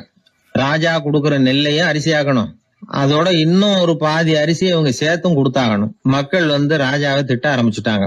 இந்த ராஜா எப்ப சாவார் அப்படின்னு எதிர்பார்க்க ஆரம்பிச்சுட்டாங்க. ஏன்னா ரொம்ப கஷ்டப்படுத்துறாரு அப்படின்னு. பல பேர் அந்த ஊர்ல வீட்டை காலி பண்ணிவிட்டு வெளி தேசத்துக்கு போயிட்டாங்க. இங்க காலம் தள்ளுறது ரொம்ப கஷ்டம்னு. மக்கள் எதிர்பார்த்தது மாதிரியே நடந்தது. அந்த மன்னன் நோய் வந்து படுத்த படுக்கை ஆயிட்டான். ராஜா இப்படி சாக கிடக்குறாருன்னு தெரிஞ்சும் மக்கள் யாருமே வந்து பாக்கல. எப்படி பாப்பாங்க? அவர் தான் எப்போ போவாருன்னு பாத்துக்கிட்டு இருக்கிறாங்களே. என்ன ஏன் யாருமே வந்து பார்க்க மாட்டேங்கிறாங்க நம்ம குடிமக்கள்ல அப்படின்னு மந்திரி கிட்ட கேட்டார் ராஜா. நம்ம ஊர்ல மக்கள் எங்க இருக்காங்க பாக்குறதுக்குன்னாரு அவரு. ஏன் என்னாச்சு அவங்களுக்குன்னு கேட்டார். அமைச்சர் அப்பதான் அரசனுக்கு அவன் பண்ணின தவறை வந்து சுட்டி காட்டினார். மக்களுக்கு இழைத்த கொடுமையை எடுத்து சொல்லி புரிய வச்சார். அதுக்கப்புறம் தான் மன்னருக்கு ஞானோதயம் வந்தது. செய்த பாவங்களை எண்ணி வருத்தப்பட்டான். மெதுவா அமைச்சர் பக்கம் திரும்பி, எங்க என் புள்ளன்னு கேட்டான். அவர் எங்கேயாவது ஊர் சுத்திக்கிட்டு இருப்பார், சூதாட்ட விடுதிகள்ல கிடப்பார் அப்படின்னாரு அமைச்சர். அவன் எங்க இருந்தாலும் உடனே அழைச்சிட்டு வாங்கன்னு உத்தரவு போட்டார் ராஜா. அடுத்த நாளே இளவரசனை கொண்டாந்து நிறுத்தினாங்க. தந்தையே என்ன செய்யணும்னா சொல்லுங்க அப்படின்னு கேட்டான் இளவரசன். அவர் சொன்னார், மகனே, மக்களுக்கு வந்து நான் பொல்லாதவன் ஆயிட்டேன், அவங்கெல்லாம் என்ன நல்லவன்னு சொல்லணும். அப்படி அவங்கள சொல்ல வைக்க வேண்டியது உன்னோட பொறுப்புன்னார். தந்தையே, நீங்க வந்து கவலைப்படாதீங்க, உங்களை ரொம்ப ரொம்ப நல்லவர்னு மக்கள் சொல்லும்படியாக நான் செய்யறேன் அப்படின்னா பையன். அதுக்கப்புறம் கொஞ்ச நாள்ல பையன் பட்டத்துக்கு வந்தான். அவன் என்ன பண்ணான், வரி வசூல் பண்ற முறையில ஒரு மாற்றத்தை உண்டு பண்ணான். என்ன மாற்றம் பண்ணனான்னா, ஒவ்வொரு வீட்டுக்கும் ஒரு மரக்கால் உமிய கொடுக்கறது, அதுக்கு பதிலா ஒரு மரக்கால் அரிசியை வாங்கிக்கிறது. அப்பா என்ன பண்ணாரு, நெல்லை கொடுத்துட்டு அரிசியா வாங்கினார். இவன் மகன் உமிய கொடுத்துட்டு அரிசியா வாங்கினான். கொஞ்ச காலம் ஆச்சு. ஒரு நாள் மந்திரியை கூப்பிட்டு கேட்டான், அமைச்சரே, நம்ம ஊர் மக்கள் என்ன பேசிக்கிறாங்க அப்படின்னு. உங்க அப்பா ரொம்ப நல்லவன்னு பேசிக்கிறாங்க அப்படின்னாரு அமைச்சர். எப்படி இருக்கு பாருங்க, இவன் பண்ற கொடுமையில அப்பங்கார ரொம்ப நல்லவன் ஆயிட்டான். அதாவது இளவரசனை விட பழைய மன்னரே ரொம்ப நல்லவர், ரொம்ப பாதி கஷ்டம் தான் இது முழு கஷ்டம்ங்கிறது மாதிரி ஆயிட்டுது. எப்படியோ அப்பாவுக்கு கொடுத்த வாக்க புள்ள காப்பாத்தி விட்டான். அதாவது மன்னர் ரொம்ப நல்லவர்னு சொல்ல வைக்கிறேன்னு தானே சொன்னான், அதே மாதிரி சொல்ல வச்சுட்டான். இந்த காலத்துல இது மாதிரி அப்பாவுக்கு உதவுற பிள்ளைகள் உண்டு. ஒரு பிள்ளையாண்டான்னு சொன்னான், நான் எங்க அப்பாவுக்கு ரொம்ப ரொம்ப உதவியா இருக்கிறேன் அப்படின்னா. அப்படியா, உங்க அப்பாவுக்கு ரொம்ப உதவியா இருக்கிறியா அப்படின்னா, உங்க அப்பா என்ன செஞ்சிட்டு இருக்காருன்னு கேட்டேன். சும்மாதான் இருக்கிறார் அப்படின்னா அவன். சும்மா இருக்கிறதுக்கு இவன் உதவியா இருக்கிறானா? இப்படி இருக்கிறாங்க. அதாவது நல்லவன் அப்படின்னு பேர் வாங்குறது ரொம்ப கஷ்டம். அத எந்த வகையில வாங்கணும்னு முடிவு பண்றதுதான் முக்கியம்.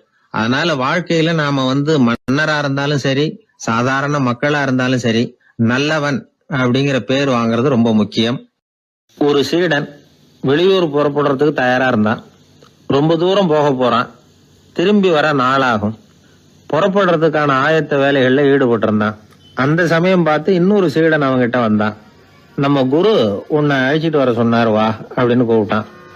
இவன் உடனே புறப்பட்டு போனான். குருநாதரை பார்த்தான். அவரு காலில் விழுந்து வணங்கினான். வணங்கிவிட்டு எழுந்திரிச்சான். அவ்வளவுதான். குரு ஏதாவது உபதேசம் பண்ணுவாருன்னு எதிர்பார்த்தான். ஆனா நடந்தது என்ன தெரியுமா? குரு அவனுக்கு ஓங்கி ஒரு அடி கொடுத்தார். எதிர்பாராம இந்த அடியை வாங்கினதும் அந்த சீடன் அதிர்ந்து போயிட்டான். பக்கத்துல இருந்த மற்ற சீடர்களும் திகைச்சு போய் நின்னுட்டாங்க. அடி வாங்கின சீடனுக்கு மனசுக்குள்ள குழப்பம். நாம என்ன தப்பு பண்ணணும், புறப்படுற நேரத்துல இப்படி குரு கிட்ட அடி வாங்குற மாதிரி ஆயிட்டுதே அப்படின்னு நினைச்சு மனசுக்குள்ள ரொம்ப வேதனைப்பட்டான். கொஞ்சம் துணிச்சலை வரவழைச்சுக்கிட்டு குருநாதர்கிட்டயே கேட்டுட்டான், சுவாமி, நான் என்ன தப்பு பண்ணினேன்? என்ன இப்படி அடிச்சுட்டீங்களே, ஒரு வார்த்தை கூட உங்களை எதிர்த்து நான் பேசினது இல்லையே, இவ்வளவு காலமா உங்க விருப்பத்துக்கு விரோதமா ஒரு காரியம் கூட நான் செஞ்சது இல்லையே, வந்ததும் வராததுமா ஒண்ணுமே சொல்லாம என்ன அடிச்சுட்டீங்களே, குருவே, நான் செஞ்ச குற்றம் தான் என்ன அப்படின்னு கண்ணீரோட பரிதாபமா கேட்டானா அந்த சீடன். ஆனா அந்த குரு முகத்துல கொஞ்சம் கூட கோபம் இல்லை. அவர் சிரிச்சுக்கிட்டே நின்னுகிட்டு இருந்தாராம். அதுக்கப்புறம் சொன்னாராம், என்னுடைய அருமை சீடனே, நீ ஒரு தவறும் பண்ணல. நான் உன்னை அடிச்சது நீ ஏதோ தப்பு பண்ணிவிட்டேங்கிறதுக்காக இல்ல. நீண்ட பயணம் போக போறேன், ஞாபகமா ஏதாவது கொடுத்து அனுப்ப வேணாமா? நீ ஞானம் பெற்ற பிறகுதான் திரும்பி வர போறேங்கிறது எனக்கு தெரியும். அதுக்கு பிறகு உன்னை அடிக்க முடியுமா? அதனால இப்ப கிடைச்சிருக்கிற இந்த வாய்ப்பை பயன்படுத்திக்கிட்டேன். அப்போதைக்கு இப்பவே அடிச்சுட்டேன், அவ்வளவுதான், வேற ஒண்ணும் இல்லை அப்படின்னாராம். குரு சிரிச்சுக்கிட்டே இப்படி சொல்றார். இருந்தாலும் இதுவும் ஒரு உபதேசம் தான். அதிர்ச்சிகளால விழிப்படைய வைக்கிறதும் ஒரு வழிதான். இது ஜென் வழி. பெரும்பாலும் அதிர்ச்சியின் மூலமாகவே ஞான தரிசனத்தை அருள்கிறவர்கள் தான் ஜென் குருமார்கள். நம்ம தியானம் தான் ஜென். இந்தியாவிலிருந்து சீனாவுக்கு போய் கொஞ்சம் பேர் மாறி வளம் பெற்று ஜப்பான்ல ஜென் ஆகி வளர்ந்துருக்குது, அவ்வளவுதான். ஜென்கிறது தியானம். எதை நினைச்சும் தியானிக்கிறது இல்ல, எல்லாத்திலையும் தியானம் இருக்கிறதா சொல்லுது ஜென். பேசுறது, இருக்கிறது, நடக்கிறது, சாப்பிடுறது, சிரிக்கிறது, தூங்குறது, தொழில் செய்யறது அல்லது சும்மா இருக்கிறது எல்லாமே தியானம் தான். ஜென்கிறது ஒரு சுய தரிசனம். தன்னைத்தானே அடையாளம் கண்டுகொள்ளுகிறது தான் அது. இல்லாத எதையும் தேடி கண்டுபிடிக்கிறது இல்ல. சென் மார்க்கத்தை பத்தி ஓஷோ என்ன சொல்றாரு தெரியுமா? காணாமல் போன தன்னுடைய மூக்கு கண்ணாடி தன்னுடைய மூக்கின் மேல் இருப்பதை கண்டுகொள்வது போன்றது சென் அப்படிங்கிறார். நம்மால் ஒருத்தர் இன்னொருத்தர் முகத்தை ரொம்ப நேரமா உத்து பார்த்துக்கிட்டு இருந்தார். என்ன பாக்குறீங்கன்னாரு அவரு. நீங்க போட்டிருக்கீங்களே மூக்கு கண்ணாடி, அதை தான் பாக்குறேன்னாரு இவரு. நீங்க அப்படி பாக்குறதுக்கு விசேஷ காரணம் ஏதாவது உண்டான்னு கேட்டார் இவர். உண்டுன்னார். என்னன்னு கேட்டார். நேத்திக்கு காணாம போன என்னோட மூக்கு கண்ணாடி அது அப்படின்னாராம் இவர். ஒரு ஊர்ல ஒரு குரு இருந்தார். ஒரு நாள் அவரை தேடிட்டு ஒருத்தன் வந்தான். உனக்கு என்ன வேணும்னு கேட்டார் குரு. எனக்கு ஞான தெளிவு வேணும், அதுக்கு உங்க உபதேசம் எனக்கு தேவைன்னா. உபதேசம் வேணும்னா அதை பெற்றுக்கொள்ளுகிற அளவுக்கு தகுதி உள்ளவனா உன்னை தயார்படுத்திக்கணுமேன்னார். அதுக்கு நான் என்ன செய்யணும் சொல்லுங்கன்னா, முதல்ல நீ செய்ய வேண்டியது என்னன்னா, உங்ககிட்ட இருக்கிற எல்லா கெட்ட குணங்களையும் விட்டுட்டு ஒரு வருஷம் கழிச்சு வா, அப்புறம் பார்க்கலான்னார். அவ்வளவுதானே, சரின்னு சொல்லிவிட்டு அவன் போயிட்டான். ஒரு வருஷம் கழிச்சு வந்தான். அவன் அங்க வந்து சேர்ந்த சமயத்துல அந்த ஆசிரமத்தின் மண் தரைய ஒரு வேலைக்காரன் பெருக்கி சுத்தம் பண்ணிட்டு இருக்கிறான். அந்த மண் தரையிலிருந்து எழுந்த புழுதி அதிகமா இருந்தது. அது காத்துல கலந்தது. சீடனையே மறைக்கிற அளவுக்கு ஆயிட்டுது. ஒரே புழுதி மயம். சீடனுக்கு கோபம் வந்துட்டுது. அந்த வேலைக்காரனை அடிக்கிறதுக்காக கைய வாங்கிட்டு போனான். அவன் ஓடி போய் குரு கிட்ட சொல்லிவிட்டான், குருவே, உங்க உத்தரவுப்படிதான் நான் தரையை சுத்தம் பண்ணேன். ஆனா அந்த ஆளு என்ன அடிக்க வர்றான் அப்படின்னா. குரு பார்த்தார். அந்த சீடனை கூப்பிட்டார். இத பாருப்பா, உன்னுடைய எண்ணங்கள்ல பாம்பு புகுந்துட்டுது. அதையெல்லாம் விரட்டி அடிச்சு விட்டு 1 வருஷம் கழிச்சு வா, அதுக்கப்புறம் பாக்கலான்னுட்டார். சீடன் யோசனை பண்ணான். சரின்னு சொல்லிட்டு போயிட்டான். 1 வருஷம் கழிச்சு மறுபடியும் வந்தான். இப்போ அவன் வர்ற சமயத்துல அந்த வேலைக்காரன் என்ன பண்ணான் தெரியுமா? குரு கட்டளைப்படி தரையை பெருக்கினான். அப்புறம் அந்த புழுதியை எடுத்து வேணும்னே அந்த சீடன் மேல தூவினான். அவ்வளவுதான். சீடனுக்கு மகாகோவம் வந்துட்டுது. அந்த வேலைக்காரனை பிடிச்சி கண்ணாமண்ணான்னு திட்டிவிட்டான். வேலைக்காரன் குரு கிட்ட ஓடனான். ஐயா, அந்த ஆளு வாய்க்கு வந்தபடி எல்லாம் திட்டுறான் அப்படின்னா. குரு பார்த்தார். ஓ அப்படியா? அப்படின்னா இந்த தடவை பாம்புகள் கிடையாது. இப்போ அவன் இதயத்துக்குள்ள நுழைஞ்சிருக்கிறது நாய். அதை விரட்டி அடிச்சு விட்டு இன்னும் ஒரு 1 வருஷம் கழிச்சு அவனை வர சொல், அப்புறம் பார்க்கலாம் அப்படின்னு சொல்லி அனுப்பி வச்சுட்டார். சீடன் திரும்பி போயிட்டான். 1 வருஷம் கழிச்சு மறுபடியும் வந்தான்.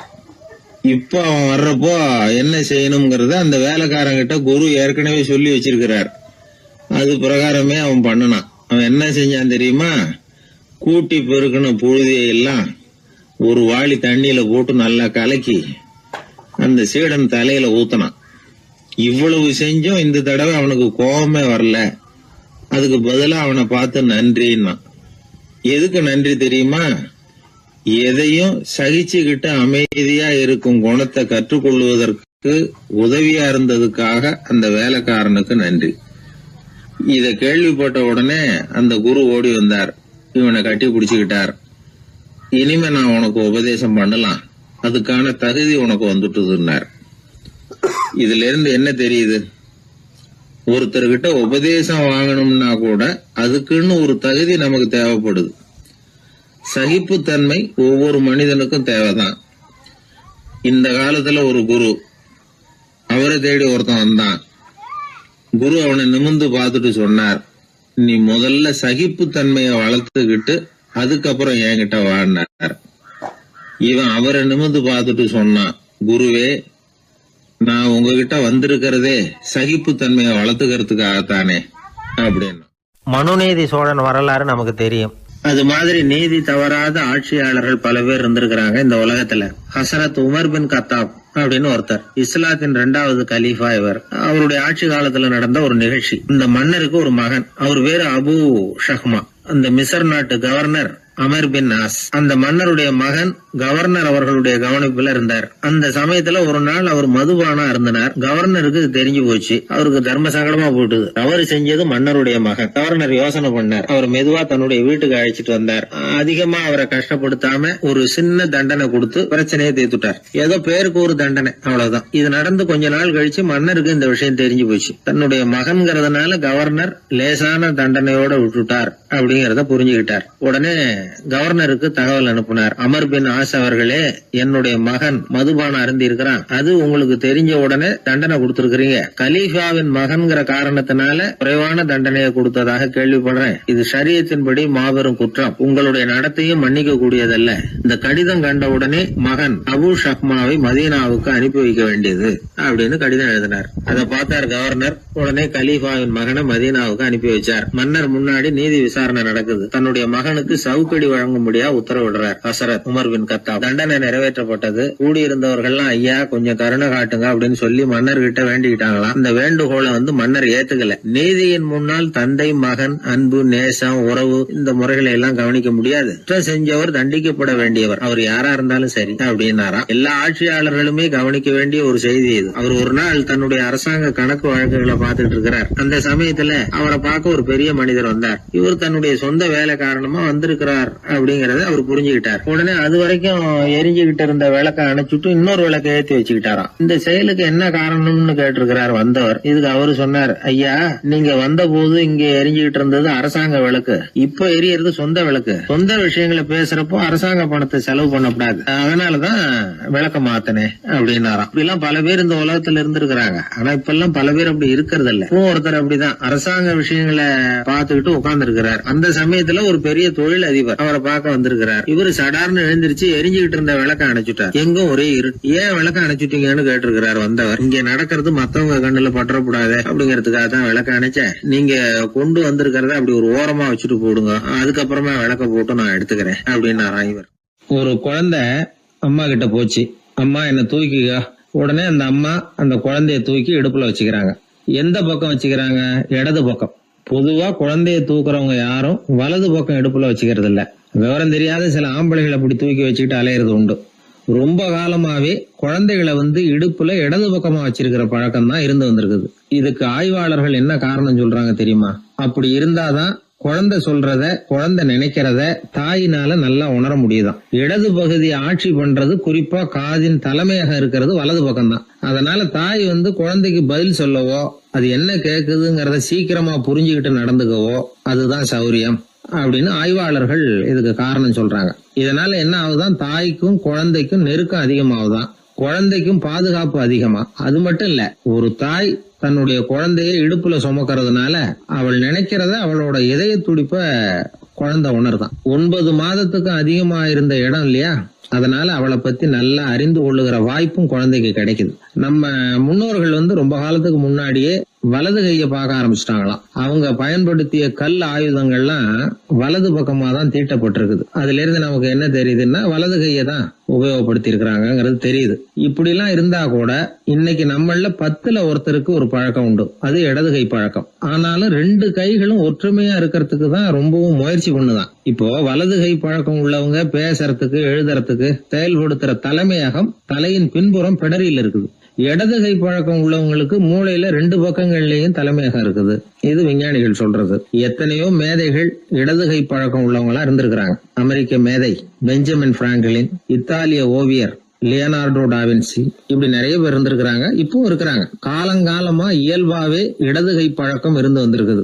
அப்படி இருக்கிறப்போ வலது கை எப்போ இடது கைய வென்றது, ஜெயிச்சது அப்படிங்கிற விவரம் இன்னமும் யாருக்குமே புரியல. ஆய்வாளர்களுக்கும் புரியல. அவங்களும் யோசிச்சுக்கிட்டு இருக்கிறாங்க. உலகம் இடது பக்கமா தான் சுத்துது. வானத்துல இருக்கிற வெள்ளி வீதி, அப்புறம் அணுவுல இருக்கிற துணுக்குகள், உடம்புல இருக்கிற அமினோ அமிலம், இப்படி எல்லாமே இடதுபுறமா தான் இயங்கிட்டு இருக்குது. இவ்வளவு செய்திகள் இடது கைக்கு ஆதரவா இருக்கிறப்போ அது எப்படி வலது கை கிட்ட ஏமாந்தது அப்படிங்கிற ரகசியம் இன்னமும் யாருக்கும் தெரியலையா. இது சம்பந்தமா ஆராய்ச்சி பண்றவங்களுக்கு இது இன்னமும் ஒரு பிரச்சனையா தான் இருக்குதாம். இப்படி இடது கை ஒதுங்கிட்டதுனால இப்பெல்லாம் வலது கைக்கு தான் மரியாதை அதிகமா போச்சு. ஒரு ஆசாமி இடது கையில கட்டு போட்டுட்டு வந்தானா, கையில என்னப்பா கட்டுன்னு விசாரிச்சிருக்கிறார் ஒருத்தர். ஒரு இயந்திரத்தை பிரிச்சு ரிப்பேர் பார்த்துக்கிட்டு இருந்தேன், மறுபடியும் அதை ஓட விட்டு பாக்குறப்போ இடது கை விரல் மாட்டிக்கிட்டது, அதுதான் கட்டு அப்படின்னு இருக்கான். நல்ல வேளை வலது கை மாட்டியிருந்தா உன்னால சாப்பிட கூட கஷ்டமா போயிருக்குமே என்னார் அவர். இதுக்கு அவன் சொன்னானா, முதல்ல வலது கை தாங்க மாட்டிக்க இருந்தது, நான் தான் உடனே புத்திசாலித்தனமா அதை இழுத்துக்கிட்டு இடது கையை கொடுத்தேன் அப்படின்னு இருக்கான். இவன் எப்பேற்பட்ட புத்திசாலி பாருங்க.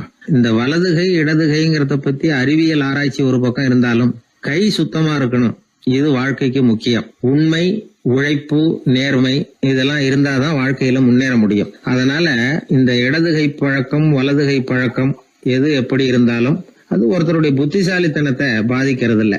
அதனால வாழ்க்கையில முன்னேறதுக்கு இது ஒரு இடைஞ்சலா இருக்கிறது இல்ல. நாம நம்ம உடம்பையும் புரிஞ்சுக்குவோம், மனசையும் புரிஞ்சுக்குவோம். அப்படி புரிந்து கொண்டு வாழ்க்கையில முன்னேறுவோம். ஒரு இளைஞன், வசதியான குடும்பம், அவனுக்கு வாழ்க்கையில நிம்மதி இல்ல, வாழவே பிடிக்கல, எல்லாம் வெறுத்து போச்சு. என்ன பண்ணலாம்னு யோசனை பண்ணான். ஒரு குருவை தேடிட்டு போனான். அவர்கிட்ட தான் வந்த விவரத்தை சொல்லி ஏதாவது வழி சொல்லுங்க சுவாமின்னு கேட்டான். அவரு பார்த்தார். சரி, அதுக்கு முன்னாடி உன்னை பத்தி கொஞ்சம் சொல்லு, எவ்வளவு படிச்சிருக்கிற, என்ன தெரியும் உனக்கு அப்படின்னு கேட்டார். சுவாமி, நான் ஒழுங்கா படிக்கல, எதுவும் தெரியாது, ஆனா ஒண்ணு, கொஞ்சம் சதுரங்கம் ஆட தெரியும் எனக்கு, அவ்வளவுதான். குரு கொஞ்சம் யோசனை பண்ணார். பக்கத்துல இருந்த ஒரு சீடனை கூப்பிட்டார். அவங்கிட்ட ஒரு பேரை சொல்லி, நீ உடனே போய் அந்த பிக்ஷுவை இங்க கூப்பிட்டுட்டு வா அப்படின்னார். வரும்பொழுது ஒரு சதுரங்க பலகையும் அதுல விளையாடுறதுக்கான காய்களையும் எடுத்துட்டு வா, அப்படியே நம்ம சீடர்கள் எல்லாரையும் இங்க வர சொல்லு அப்படின்னு சொன்னார். கொஞ்ச நேரத்துல எல்லாரும் வந்து சேர்ந்தாங்க. சதுரங்க பலகையை கொண்டாந்து வச்சாங்க. அந்த பிட்சுவும் வந்து சேர்ந்தார். குரு முன்னாடி அடக்கமா நின்னார். குரு அவரை கிட்டத்துல கூப்பிட்டு கொஞ்ச நேரம் சதுரங்கம் ஆடணும்னார். அந்த பிட்சுவுக்கு சதுரங்கம்னா என்னன்னு தெரியாது. இருந்தாலும் மறுப்பு எதுவும் சொல்லல. குரு சொன்னார், பிட்சுவே, நீர் என்னுடைய சீடர், என்னுடைய பேச்சை மறுக்காதவர். உம்முடைய அடக்கத்தையும் பணிவையும் நான் அறிவேன். எனக்காக உயிரையும் கொடுக்கறதாக சொல்லியிருக்கிறீங்க. இப்போ அதுக்கான வாய்ப்பு வந்திருக்குது. நீங்க இந்த இளைஞனோட சதுரங்கம் ஆடணும். தோத்து போனா இந்த வாளால தலையை சீவி விடுவேன். ஆனா இறந்தால் உமக்கு சொர்க்கம் நிச்சயம். நீங்கள் வெற்றி பெற்றுட்டா தோற்று போன இந்த இளைஞனின் தலையை சீவி விடுவேன். சரி, இப்போ நீங்க ஆட ஆரம்பிக்கலாம்னார். ஆட்டம் ஆரம்பமாச்சு. அந்த பிட்சு முகத்துல சலனமே இல்ல. சாவை பத்தி கவலைப்பட்டதாவே தெரியல. எதுவும் புரியலன்னாலும் குருவின் கட்டளைங்கிறதுனால ஏதோ ஒரு காயை நகர்த்திக்கிட்டு இருந்தார். சுத்தி இருந்த சீடர்கள் முகத்துல திகில், பயம், பாவம், நம்ம பிட்சு நிலைமை இப்படி ஆயிட்டுதே அப்படிங்கிற கவலை. குரு கையில பெரிய வாள் பளபளப்பா தயாரா இருக்குது. பிட்சு காயை நகர்த்துறது ஆரம்பத்திலேயே ஆச்சரியமா தெரிஞ்சாலும் அவருக்கு சதுரங்கம் பத்தி எதுவுமே தெரியாதுங்கிறது இளைஞனுக்கு புரிஞ்சு போச்சு. அவனுக்கு உற்சாகம் வந்துட்டது. சுறுசுறுப்பா காய்களை நகர்த்த ஆரம்பிச்சான். பிட்சு கொஞ்சம் கொஞ்சமா தோத்துக்கிட்டே வந்தார். சுத்தி இருக்கிற சீடர்கள் முகத்துல சொல்ல முடியாத வேதனை. இளைஞன் முகத்துல மகிழ்ச்சி. நிமிர்ந்து பார்த்தான் எதிரில இருந்த பிட்சுவை. அவர் முகத்தை பார்த்ததும் இவனுக்கு ரொம்ப பாவமா இருந்தது. அந்த முகத்துலதான் எவ்வளவு சாந்தம், எவ்வளவு இனிமை, அவர் கண்கள்ல எவ்வளவு கருணை. இவர் சாகத்தான் வேணுமா? இளைஞன் யோசிக்க ஆரம்பிச்சான். நாம இறந்து போனா யாருக்கும் எந்த இழப்பும் இல்ல. வீணாகி போன தன்னுடைய வாழ்வும் சாவும் யாரையும் பாதிக்க போறதில்ல. ஆனா துறவியும் ஞானியுமான கருணை மிக்க இந்த பிட்சு இறந்தா அது எவ்வளவு பெரிய இழப்பு. அதுக்கு நாம காரணமா இருக்கிறதா அப்படின்னு நினைச்சு பார்த்தான் அந்த இளைஞன். உடனே கண்ணாமண்ணான்னு விளையாட ஆரம்பிச்சுட்டான். அதாவது தான் தோத்து போகணுங்கிறதுக்காகவே. ஆட்டத்தை கூர்ந்து கவனிச்சுக்கிட்டு இருந்த குரு திடீர்னு சதுரங்க பலகையை கழுத்து தள்ளினார். காய்கள்லாம் செதறி போட்டுது. எல்லாரும் திகைச்சு போட்டாங்க. யாருக்கும் வெற்றி தோல்வி இல்லைன்னு அறிவிக்கிறேன் குரு. தம்பி, உன்னுடைய மன ஒருமைப்பாட்டை கவனிச்சேன். முழுமையா ஆட்டத்துல மூழ்கி போனதையும் பார்த்தேன். கடைசியில உயிர் தியாகம் பண்ண முடிவெடுத்து தாறுமாறா ஆட ஆரம்பிச்சதையும் கவனிச்சேன். வாழ்க்கை என்னங்கிறதும் எந்த வாழ்க்கை பயனுள்ள வாழ்க்கைங்கிறதும் உனக்கு புரிஞ்சுட்டுது. இப்ப இங்க அதை நீ கத்துக்கிட்ட. உன்னுடைய மனம் பக்குவ நிலை அடைஞ்சுட்டுது. தியாகம் உன்னுடைய இதயத்துல குடி வந்துட்டுது. அது எங்க இருந்தாலும் நல்லதுதான். உனக்குள்ள இருந்துதான் அந்த தியாகம் வந்திருக்கு. அதை நீ அடையாளம் கண்டுபிடிச்சுக்கிட்ட. நீ இனிமே கொஞ்ச காலம் இங்கேயே இருந்துட்டு போகலாம். உன்னுடைய வாழ்வு பயனுள்ள வாழ்வா மாறும் அப்படின்னு சொல்லி அந்த குரு ஆசீர்வாதம் பண்ணார். இந்த காலத்திலயும் ஒருத்தர் அது மாதிரி தன்னுடைய வாழ்க்கையை பயனுள்ளதாக ஆக்கிக்கணும்னு ஆசைப்பட்டார். உடனே சதுரங்கம் ஆட ஆரம்பிச்சார். அப்புறம் சீட்டாட ஆரம்பிச்சார். கொஞ்ச நாள் கழிச்சு அவரை பார்த்த நண்பர் ஒருத்தர் கேட்டார், என்னங்க சீட்டாட ஆரம்பிச்ச பிறகு வாழ்க்கை பயனுள்ளதா ஆச்சா அப்படின்னு கேட்டார். ஆச்சுன்னார் அவர். யாருக்கு, உங்களுக்கான்னு கேட்டார். இல்லைங்க, நான் யாரோட ஆடுனோ அவருக்கு வாழ்க்கை பயனுள்ளதா ஆச்சு அப்படின்னு ஒரு விளக்கம் கொடுத்தாராம். அதனால வாழ்க்கைங்கிறது ரொம்ப நுட்பமான ஒன்று. அந்த நுட்பமான வாழ்க்கையை புரிஞ்சுக்கிட்டு அதுக்கப்புறம் அதை பயனுள்ளதாக மாற்றிக்கொள்ள வேண்டியது மனிதர்களுடைய கடமை. விளையாடுறது வழக்கம். மரத்துக்கு அந்த பையன் பேரில் ஒரு பாசம் உண்டாக ஆரம்பிச்சுட்டுது. பையன் அந்த மரத்தில் உள்ள பூக்களை பறிக்கணும், பழங்களை பறிக்கணும்னு ஆசைப்பட்டான். அதுக்காகவே அந்த மரம் தன்னோட கிளைகளை வளைச்சி அவனுக்கு எட்டுற அளவுக்கு தலையை சாய்ச்சி கொடுக்குது. பையன் பூக்களை பறிக்கிறான். மரம் சந்தோஷப்படுது. மரம் அன்பின் அடையாளம். அதனால் அது கொடுக்கறதுல சந்தோஷப்படுது. மனிதன் ஆணவத்தின் அடையாளம். அதனால் இவன் பறிக்கிறதுல சந்தோஷப்படுறான். பையன் வளர்ந்தான். அந்த மரத்தின் மடியிலேயே படுத்து தூங்கினான். பூக்களை பறித்து மலர் கிரீடம் பண்ணி தலையில் சூடிக்கிட்டான். பழங்களை பறித்தான், சாப்பிட்டான். அதை பார்த்து அந்த மரம் சந்தோஷப்பட்டுது. கொஞ்ச நாளாச்சு. பையன் இன்னும் கொஞ்சம் பெரியவனானான். அந்த மரத்து மேலே ஏறி கிளையில் உட்காந்துக்கிட்டு ஊஞ்சல் ஆட ஆரம்பித்தான். அவனுக்கு சௌகரியத்தை கொடுக்கறதுல மரத்துக்கு ஆனந்தம், மரத்துக்கு அசௌகரியத்தை கொடுக்கறதுல அவனுக்கு ஆனந்தம். இது அன்புக்கும் ஆணவத்துக்கும் உள்ள வித்தியாசம். பையன் இன்னும் கொஞ்சம் வளர்ந்தான். அவனுக்கு கடமை, லட்சியம் எல்லாம் சேர்ந்தது. படித்து பரீட்சை எழுதி பாஸ் ஆக வேண்டியிருந்தது. அதனால் மரத்துக்கிட்ட வர்றதில்லை அவன். ஆனால் மரம் இவனுக்காக காத்துக்கிட்டு இருக்குது. இவன் உலக விஷயங்களில் மூழ்கிட்டான். தற்செயலாக ஒரு நாள் அந்த பக்கமாக போனான். மரம் அவனை பார்த்தது. மறந்துட்டியா என்ன, நான் உன்னை பார்க்கணும்னு ஆவலாக காத்துக்கிட்டு இருக்கேனே அப்படின்னுது. இவன் பார்த்தான். நீ என்ன வச்சிருக்கிற, நான் உங்ககிட்ட ஏன் வரணும், உங்ககிட்ட பணம் இருக்குதா சொல்லு, வர்றேன். ஏன்னா நான் இப்போ பணத்தை தான் தேடிக்கிட்டு இருக்கிறேன் அப்படின்னா. உனக்கு பணம் தானே வேணும், என்னுடைய பழங்களை பறிச்சிக்கோ, அதையெல்லாம் விற்பனை பண்ணு, பணம் கிடைக்கும் அப்படின்னு அந்த மரம். உடனே இவன் மரத்தில் ஏறினான். பழங்களை பறித்தான். பழுக்காத காய்களையும் சேர்த்து பறித்தான். தன்னோட கிளை கொம்புகள் உடஞ்சா கூட அதுக்காக அந்த மரம் கவலைப்படலை, சந்தோஷப்பட்டுது. இவன் பழங்களை பொறுக்கிட்டு அந்த மரத்துக்கு ஒரு நன்றி கூட சொல்லாமல் அவன் பாட்டுக்கு போட்டான். அதுக்கப்புறம் அந்த பக்கமே திரும்பலை. பணம் சம்பாதிக்கிறதுலேயே குறியாக இருந்தான். மரத்துக்கு மறுபடியும் வருத்தம், அவன் வரலையேன்னு. பல வருஷம் கழித்து அவன் வந்தான். வா மகனே, என்னை வந்து கட்டி பிடிச்சிக்கொண்டுது அந்த மரம். நான் என்ன இன்னமும் சின்ன பிள்ளையா உன்னை வந்து கட்டி பிடிச்சிக்கிறதுக்கு அப்படின்னா அவன். நான் இப்போ ஒரு வீடு கட்ட போகிறேன், அதுக்கு உன்னால் உதவ முடியுமா அப்படின்னா. என்னுடைய கிளைகளை வெட்டிக்கோ அப்படின்னுது மரம். கொஞ்ச நேரத்தில் மரத்தை அப்படியே மொட்டை அடிச்சுட்டான். மறுபடியும் கொஞ்ச காலம் கழிச்சு அந்த மனுஷன் வயசாகி ரொம்ப கிழவனாக போட்டான் அவன். அதுக்கப்புறம் வந்தான். நான் தூர தேசங்களுக்கு போய் பணம் சம்பாதிக்கணும்னு ஆசைப்பட்றேன். நான் பிரயாணம் பண்ணுறதுக்கு ஒரு படகு தேவை, அதுக்கு நீ உதவி செய்ய முடியுமான்னா. அது ஒன்றும் பெரிய பிரச்சனை இல்லை, என்னுடைய அடிமரத்தை வெட்டிக்கொண்டுது அந்த மரம். அவன் வெட்டினான், படகு செஞ்சான், போயிட்டான். இனிமேல் திரும்பி வருவானோ மாட்டானோ அது தெரியாது. ஆனால் இந்த அடிமரம் அவனுக்காக காத்துக்கிட்டு இருக்கும். ஏன்னா இது அன்பின் அடையாளம், அவன் ஆணவத்தின் அடையாளம். அன்பு வந்து கொடுக்கறதுக்கு தான் ஆசைப்படும், ஆணவம் வாங்கிறதுக்கு தான் ஆசைப்படும். இப்படி ஒரு கதையை ஒரு பெரியவர் சொல்லியிருக்கிறார். அதை வந்து நாம் சிந்தித்து பார்க்கணும். எல்லாமே நாற்காலிக்கு ஆசைப்படாதவர்கள் அப்படின்னு சொல்லிட முடியாது. ஏன்னா நிறைய பேர் நாற்காலிக்கு ஆசைப்படுறவங்கள நாம் பார்க்குறோம். உட்கார்றதுக்கு ஒரு நாற்காலி கிடைச்சிடாதா, அதோட ஒரு கால் உடஞ்சி முக்காலியாக இருந்தாலும் பரவாயில்ல, ஒரு மாதிரியாக அனுசரித்து உட்காந்துக்கலாம் அப்படின்னு அலையிறவங்க எத்தனை பேர்? இந்த காலத்தில் மட்டும்தான் அப்படின்னு இல்லை, அந்த காலத்துலேயும் இதே மாதிரி ஆசைகள் சபலங்கள் இருந்திருக்கும் போல இருக்குது. பரமசிவன் வந்து வசிஷ்டருக்கு ஒரு விசேஷமான ஆசனத்தை கொடுத்துருந்தாராம். சரி, அப்படி என்ன அதில் விசேஷம்னா, வசிஷ்டர் ஒரு குறிப்பிட்ட இடத்துக்கு போகணும்னு நினச்சி புறப்படுறாருன்னு வச்சுக்கோங்க. அவருக்கு முன்னாடியே இந்த ஆசனம் புறப்பட்டுரும். போய் ஒரு வசதியான இடமா பார்த்து இருந்துக்கும்.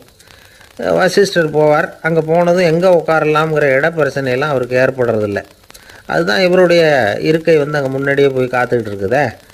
நேராக போவார், அதில் உட்காந்துக்குவார். மற்ற முனிவர்கள்லாம் இதை பார்த்தாங்க. அவங்களுக்கு பொறாமையாக இருந்துதான். எல்லாரும் ஒரு இடத்துல கூடி இதை பற்றி பேசியிருக்கிறாங்க. என்ன இது, நாமளும் அவரை மாதிரி தானே இருக்கிறோம், இருந்தாலும் நமக்கும் அது மாதிரி ஒரு ஆசனம் கிடைக்கலையே அப்படின்னு யோசனை பண்ணியிருக்காங்க.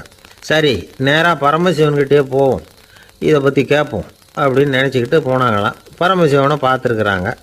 ஐயா, நாங்களும் முனிவர்கள் தானே, வசிஷ்டர் பண்ணுறது மாதிரி நாங்களும் உங்களை குறித்து கடும் தவம் பண்ணிக்கிட்டு தானே இருக்கிறோம். அப்படி இருக்கும் பொழுது அவருக்கு மட்டும் ஏன் இந்த விசேஷ சலுகை அப்படின்னு கேட்டிருக்காங்க. அதுக்கு பரமசிவன் சொன்னாராம், முனிவர்களே, உங்கள் கேள்விக்கு நான் பதில் சொல்கிறேன், ஆனால் அதுக்கு முன்னாடி நீங்கள் ஒரு காரியம் பண்ணணும்னாராம். என்ன செய்யணும் சொல்லுங்கன்றிருக்காங்க.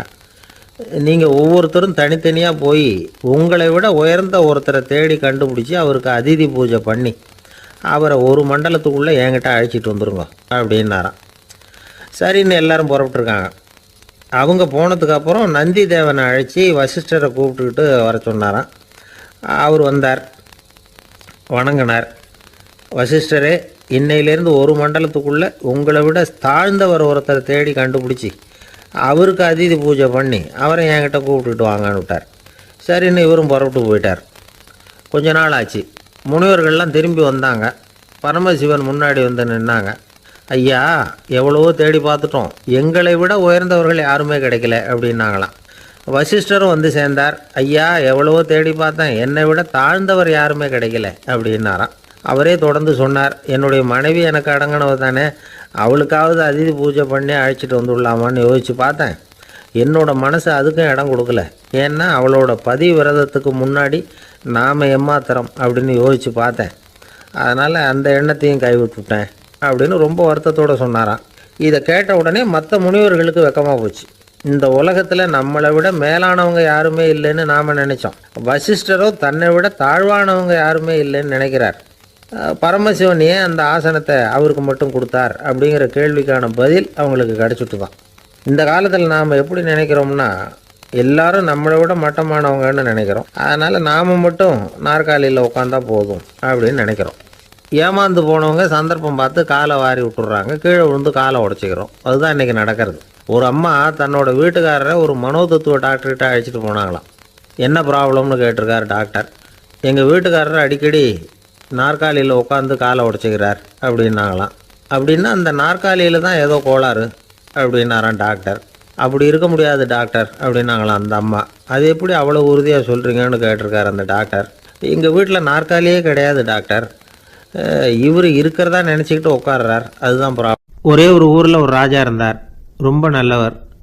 ஒரு நாள் அரண்மனையில் விசாரணை நடந்துக்கிட்டு இருக்குது. அதில் ஒரு வழக்கு. ஒரு விவசாயி புகார் கொடுக்குறார். என்ன புகார்னா, அவர் வயலில் ஆடுகள் மேய்ஞ்சி பயிரை அழிச்சுட்டுது. நிறைய உழைச்சி செலவு பண்ணி பயிரை உண்டாக்கி வச்சுருந்தேன், எல்லாம் போயிட்டுது. இனிமேல் நான் என்ன செய்யறது, நீங்கள் தான் சரியான தீர்ப்பு வழங்கணும் அப்படின்னார் அந்த விவசாயி. அந்த ஆடுகளுக்கு சொந்தக்காரர் யாருன்னு கண்டுபிடிச்சி அரண்மனைக்கு அழைச்சிட்டு வாங்கன்னு உத்தரவு போட்டார் ராஜா. சேவகர்கள் போனாங்க, ஆளை கண்டுபிடிச்சாங்க, கூப்பிட்டுக்கிட்டு அரண்மனைக்கு வந்துட்டாங்க. ராஜா விசாரணை பண்ணார். அப்புறம் விசாரித்து முடிச்சுவிட்டு தீர்ப்பு வழங்கினார். இந்த விவசாயி அடைந்திருக்கிற இழப்புக்கு ஈடாக உன்னுடைய ஆடுகளை அவங்ககிட்ட கொடுத்துட வேண்டியது அப்படின்னு சொல்லிவிட்டார். உன்கிட்ட இருக்கிற ஆடு பூரா அவன்கிட்ட கொடுத்துரு, அந்த ஆட்டுனால் ஏற்பட்ட இழப்பு சரியாக போகட்டும் அப்படின்னு தீர்ப்பு வழங்கிட்டார்.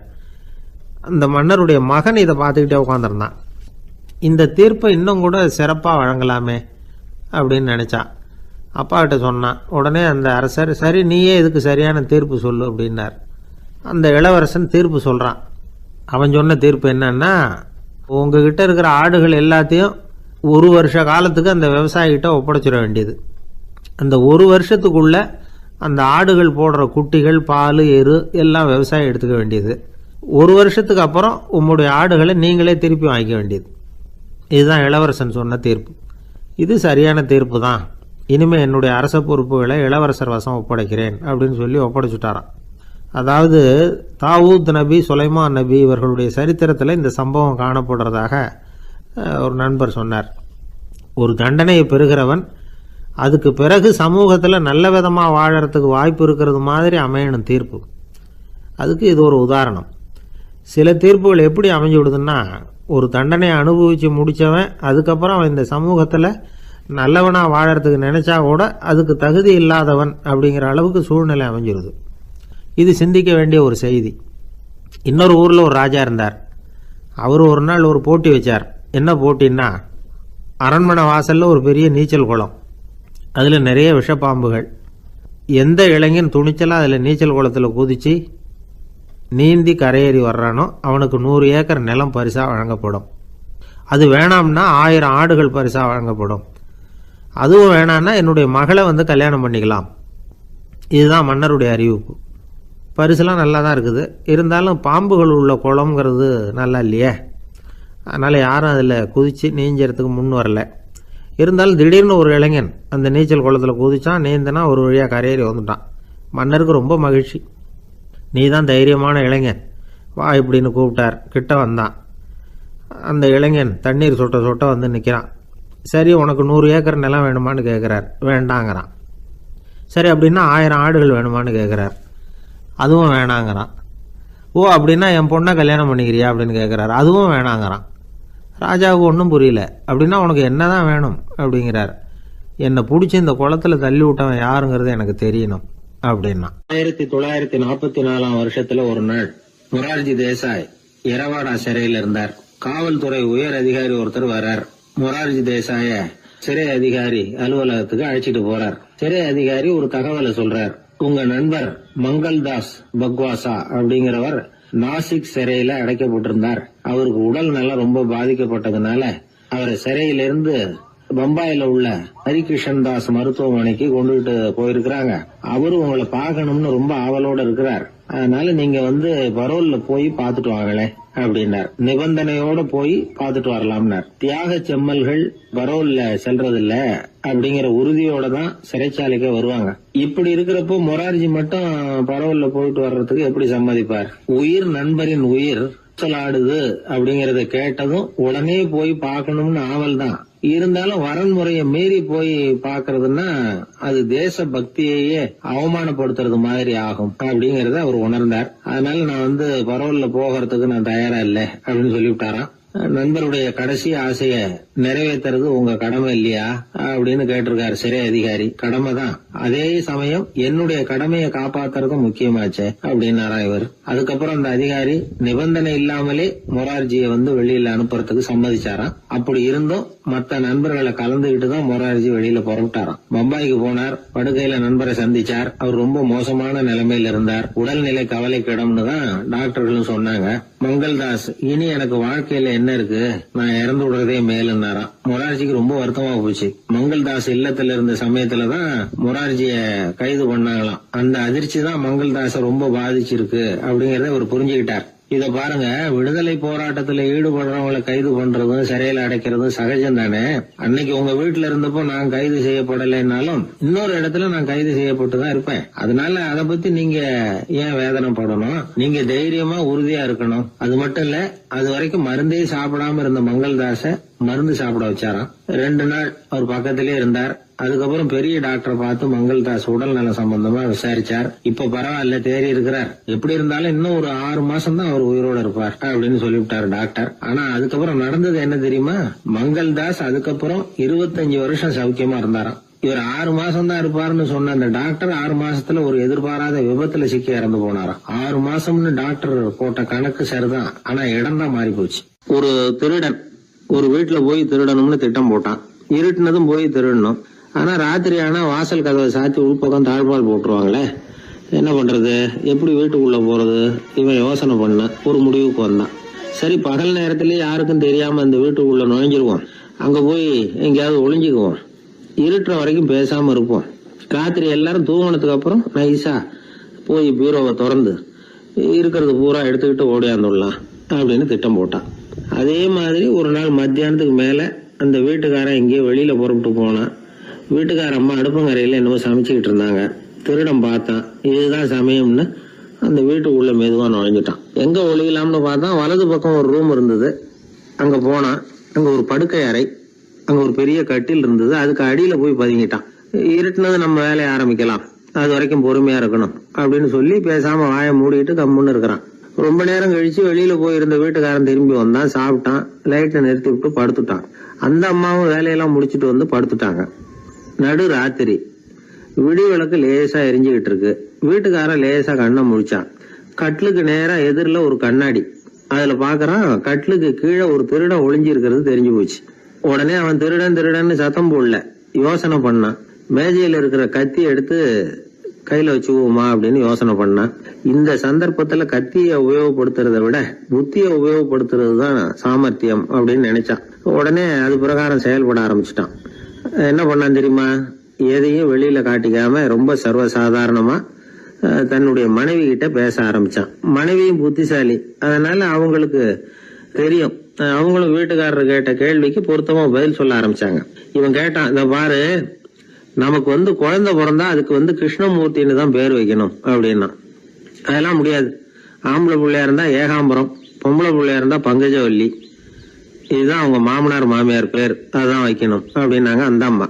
அதெல்லாம் முடியாது, நான் முடிவு பண்ணிவிட்டேன் கிருஷ்ணமூர்த்தின்னு கத்துனா அவன். இல்ல ஏகாம்பரம் பங்கஜவல்லின்றது இந்த அம்மா. வாதம் முத்தி போச்சு. கிருஷ்ணமூர்த்தி கிருஷ்ணமூர்த்தி கிருஷ்ணமூர்த்தின்னா அவன். ஏகாம்பரம் பங்கஜவல்லி ஏகாம்பரம் பங்கஜவல்லின்னு இவங்க கத்துறாங்க. ஒரே சத்தமா போச்சு. இத கேட்டதும் பக்கத்து வீட்டுல இருந்தவங்க, எழுத்த வீட்டுல இருந்தவங்க எல்லாம் எழுந்திரிச்சு ஓடி வந்து இவங்க வீட்டு கதவை தட்ட ஆரம்பிச்சுட்டாங்க. தட தடன்னு. இவன் சாவகாசமா எழுந்திரிச்சு போய் கதவை திறந்தான். என்னங்க, இந்த ராத்திரி வேலையில எங்களை எல்லாம் ஏன் கூப்பிட்டீங்க, யாருக்கு என்னாச்சு அப்படின்னு கேட்டாங்க. கேட்டது யாருன்னா பக்கத்து வீட்டு கிருஷ்ணமூர்த்தி, எழுத்த வீட்டு ஏகாம்பரம் பங்கஜவல்லி எல்லாரும். அடடே, உங்களை கூப்பிடலீங்க, குழந்தைக்கு பேர் வைக்கிறது சம்பந்தமா எங்களுக்குள்ள சண்டை வந்துட்டுது, அதுதான் விஷயம். வேணும்னா இதை கட்டிலுக்கு அடியில ஒளிஞ்சிட்டு இருக்கிறானே ஒருத்தன், அவனை கூட கேட்டு பாருங்க, அவன் தான் இதுக்கு சாட்சி அப்படிங்கிறான் அந்த ஆளு. உடனே எல்லாரும் விஷயத்த புரிஞ்சுக்கிட்டு திருடனை பிடிச்சி போலீஸ்ல ஒப்படைச்சிட்டாங்களாம். நெருக்கடியான நேரங்கள்ல பதறாம புத்திசாலித்தனமா செயல்படணுங்கிறத தெரிஞ்சுக்கிறதுக்காக இந்த கதை. புத்திசாலித்தனமா செயல்படுற ஒரு குடும்ப தலைவி இருக்காங்க. அவங்க என்ன செய்வாங்க தெரியுமா? எல்லாரும் ராத்திரியானா வீட்டை உள்பக்கமா பூட்டி விட்டு தானே படுப்பாங்க. ஆனா அந்த அம்மா என்ன பண்ணுவாங்கன்னா, வீட்டை வெளிப்பக்கமா ஒரு பூட்டு போட்டு பூட்டி விடுவாங்க.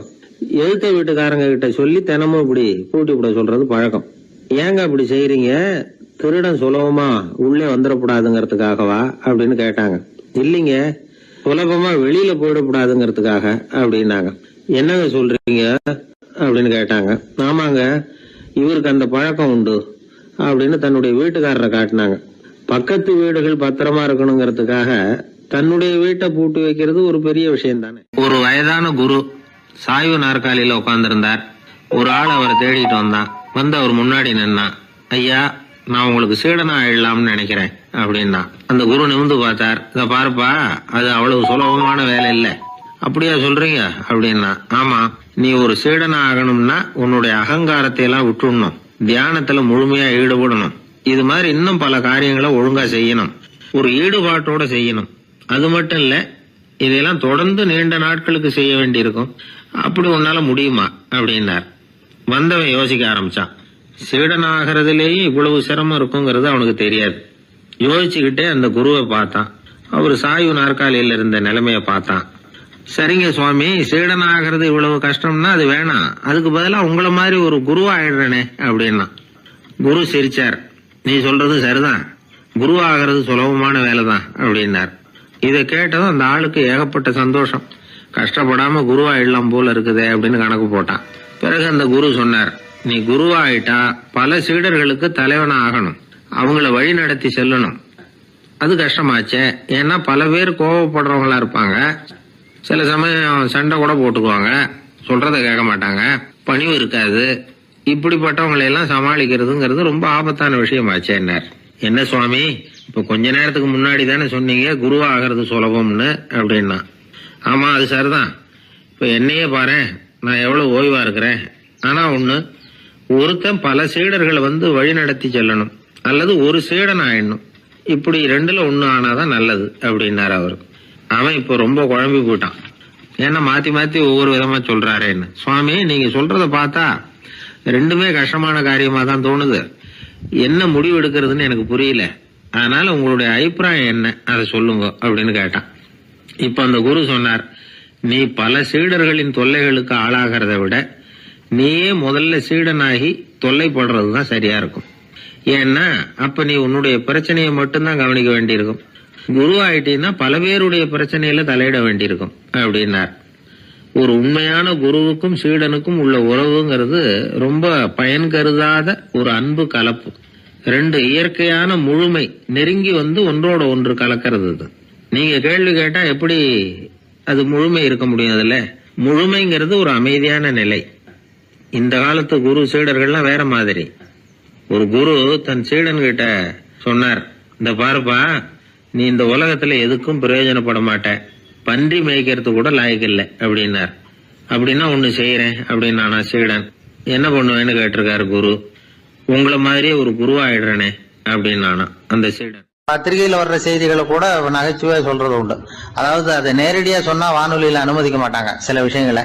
அது சின்னாருக்கு கௌரவ குறைச்சல், அதை வேடிக்கை கலந்து நகைச்சுவோடு சொல்லும் பொழுது அதை அனுமதிச்சிருவாங்க.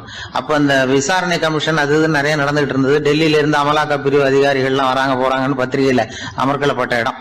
அந்த நேரம் வந்து நான் ஒரு ரேடியோவில் ஒரு செய்தியை தயார் பண்றோம். அப்ப என்ன பண்ணேன்னா, இது மாதிரி அந்த பத்திரிகை செய்தியை வச்சுக்கிட்டே ஒரு செய்தி சொன்னோம், இன்னொரு தகவல் சொல்லி. என்னன்னா, ஒருத்தன் வந்து தமிழ்நாட்டுல ஒரு ஆள், அவன் திடீர்னு வந்து கோடீஸ்வரன் ஆயிட்டான். நேற்று வரைக்கும் சாதாரணமா இருந்தாள், இன்னைக்கு கோடீஸ்வரன் ஆயிட்டான். டெல்லியில இருந்து 2 அதிகாரிகள் வராங்க, எப்படி அவன் பணம் சேர்த்தான்னு கண்டுபிடிக்கிறதுக்கு. அவனை கூப்பிட்டு 2 அதிகாரிகளும் எப்படிடா பணம் சேர்த்த? நான் ஒன்னும் தப்பான வழியில பணம் சேர்க்கல சார், நான் வந்து பந்தயம் கட்டியே பணக்காரன் ஆயிட்டேன். பந்தயம் கட்டி எப்படிடா பணக்காரன் ஆக முடியும் அப்படின்னா, நீங்க நம்புங்க சார், நான் பந்தயம் கட்டி தான் பணக்காரன், தப்பான வழியில சேரல சார். பந்தயம் கட்டி எப்படிடா கோடீஸ்வரன் ஆனேன் அப்படின்னா, நாங்க நம்ப முடியாதுன்னு இருக்கான் விசாரிக்க வந்தவன். அப்படின்னா உங்ககிட்டே ஒரு பந்தயம் கட்டட்டோமான் இருக்கான் விசாரிக்க வந்தவன்ட்டிய. என்னடா பந்தயம் அப்படின்னா, ஒண்ணுமில்ல சார், இது என் கண்ணு, இது என் பல்லு, என் கண்ணை என் பல்லாலேயே கடிக்கிறேன், எவ்வளவு பந்தயம். விசாரிக்க வந்தவன் 100 ரூபாய் எடுத்து வச்சான், இதை ப்ரூவ் பண்றான்னு.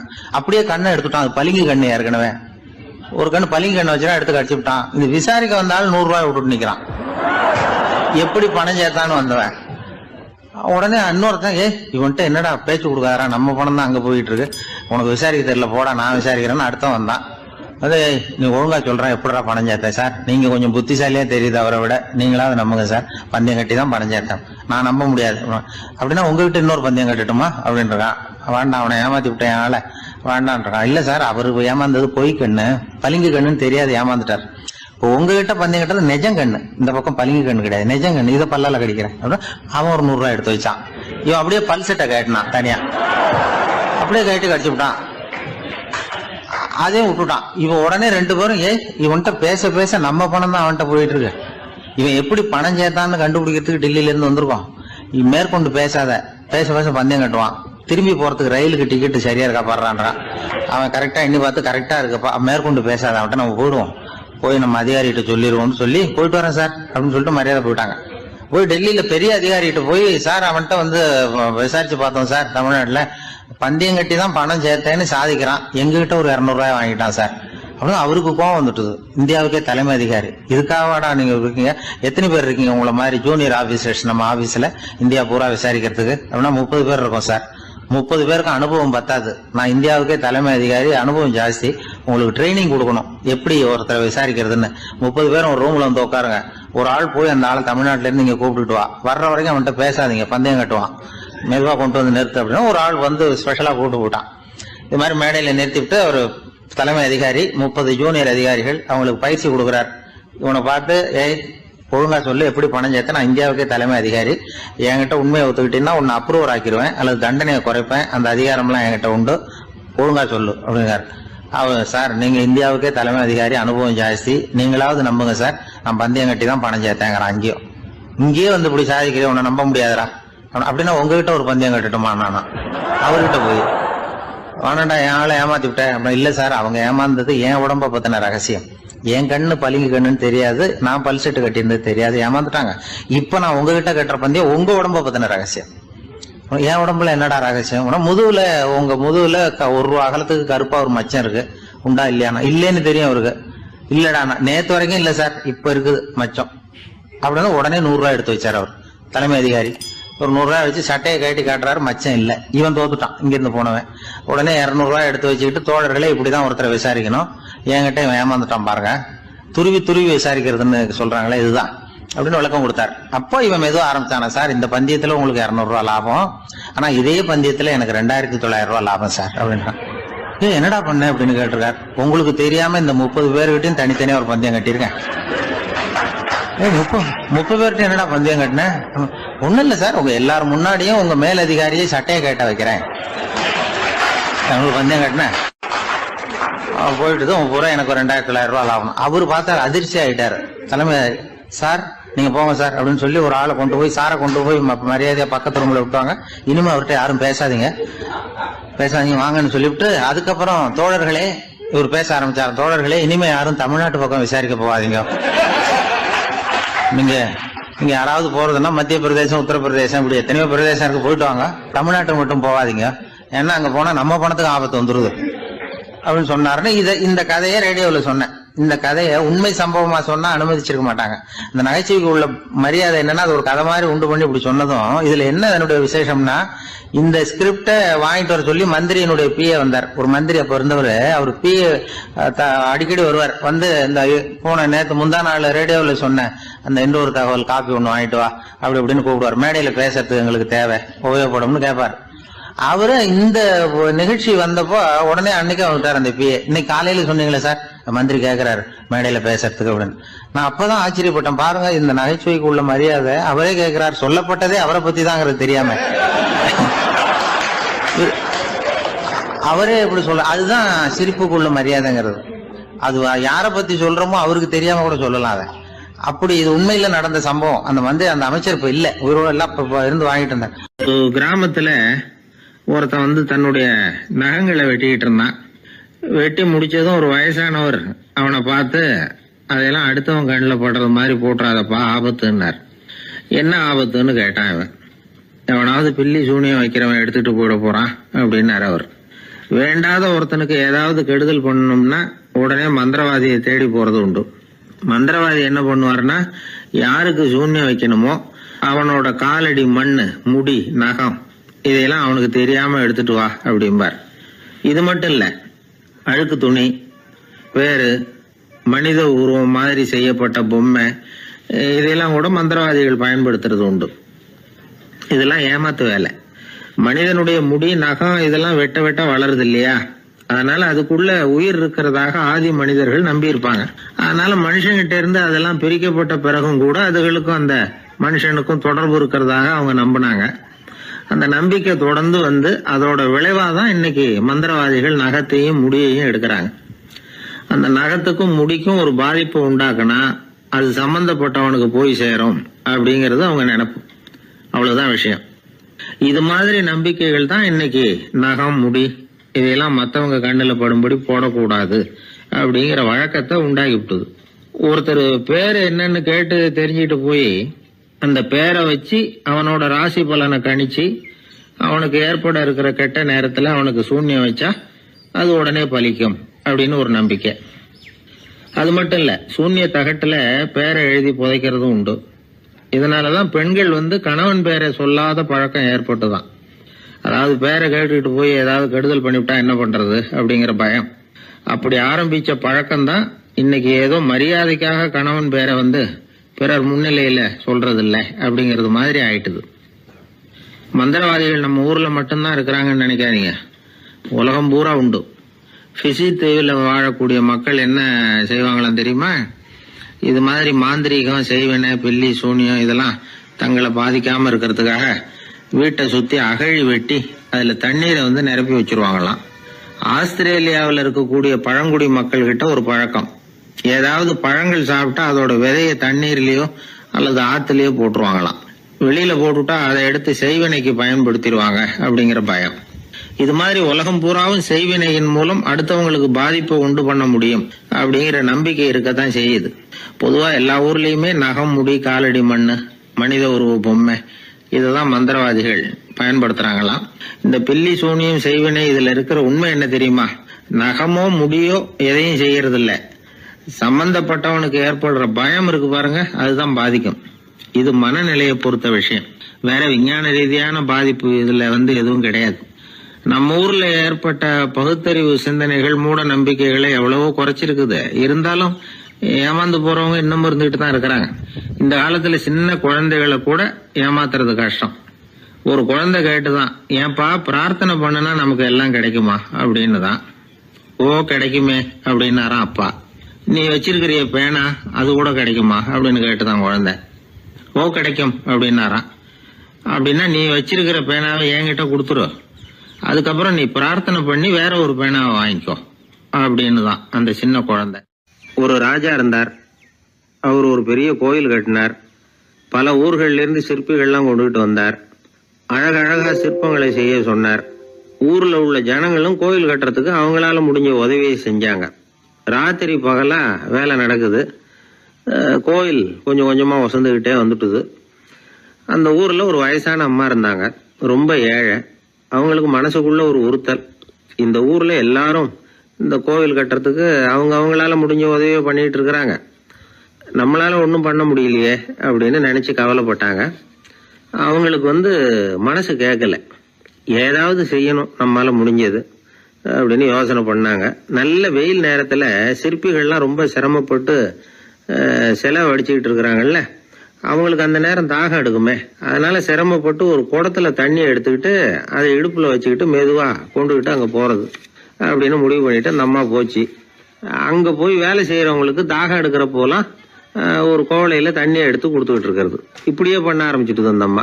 ஏதோ அந்த அம்மாவால முடிஞ்ச ஒரு சின்ன உதவி இது. இப்படி கொஞ்சம் கொஞ்சமா வேலை நடந்தது. கோபுரம் வசந்தது, எல்லா வேலையும் முடிஞ்சது. இனிமே கடைசியா கற்ப கிரகத்தின் மேல விமானம் அமைக்க வேண்டியதுதான் பாக்கி.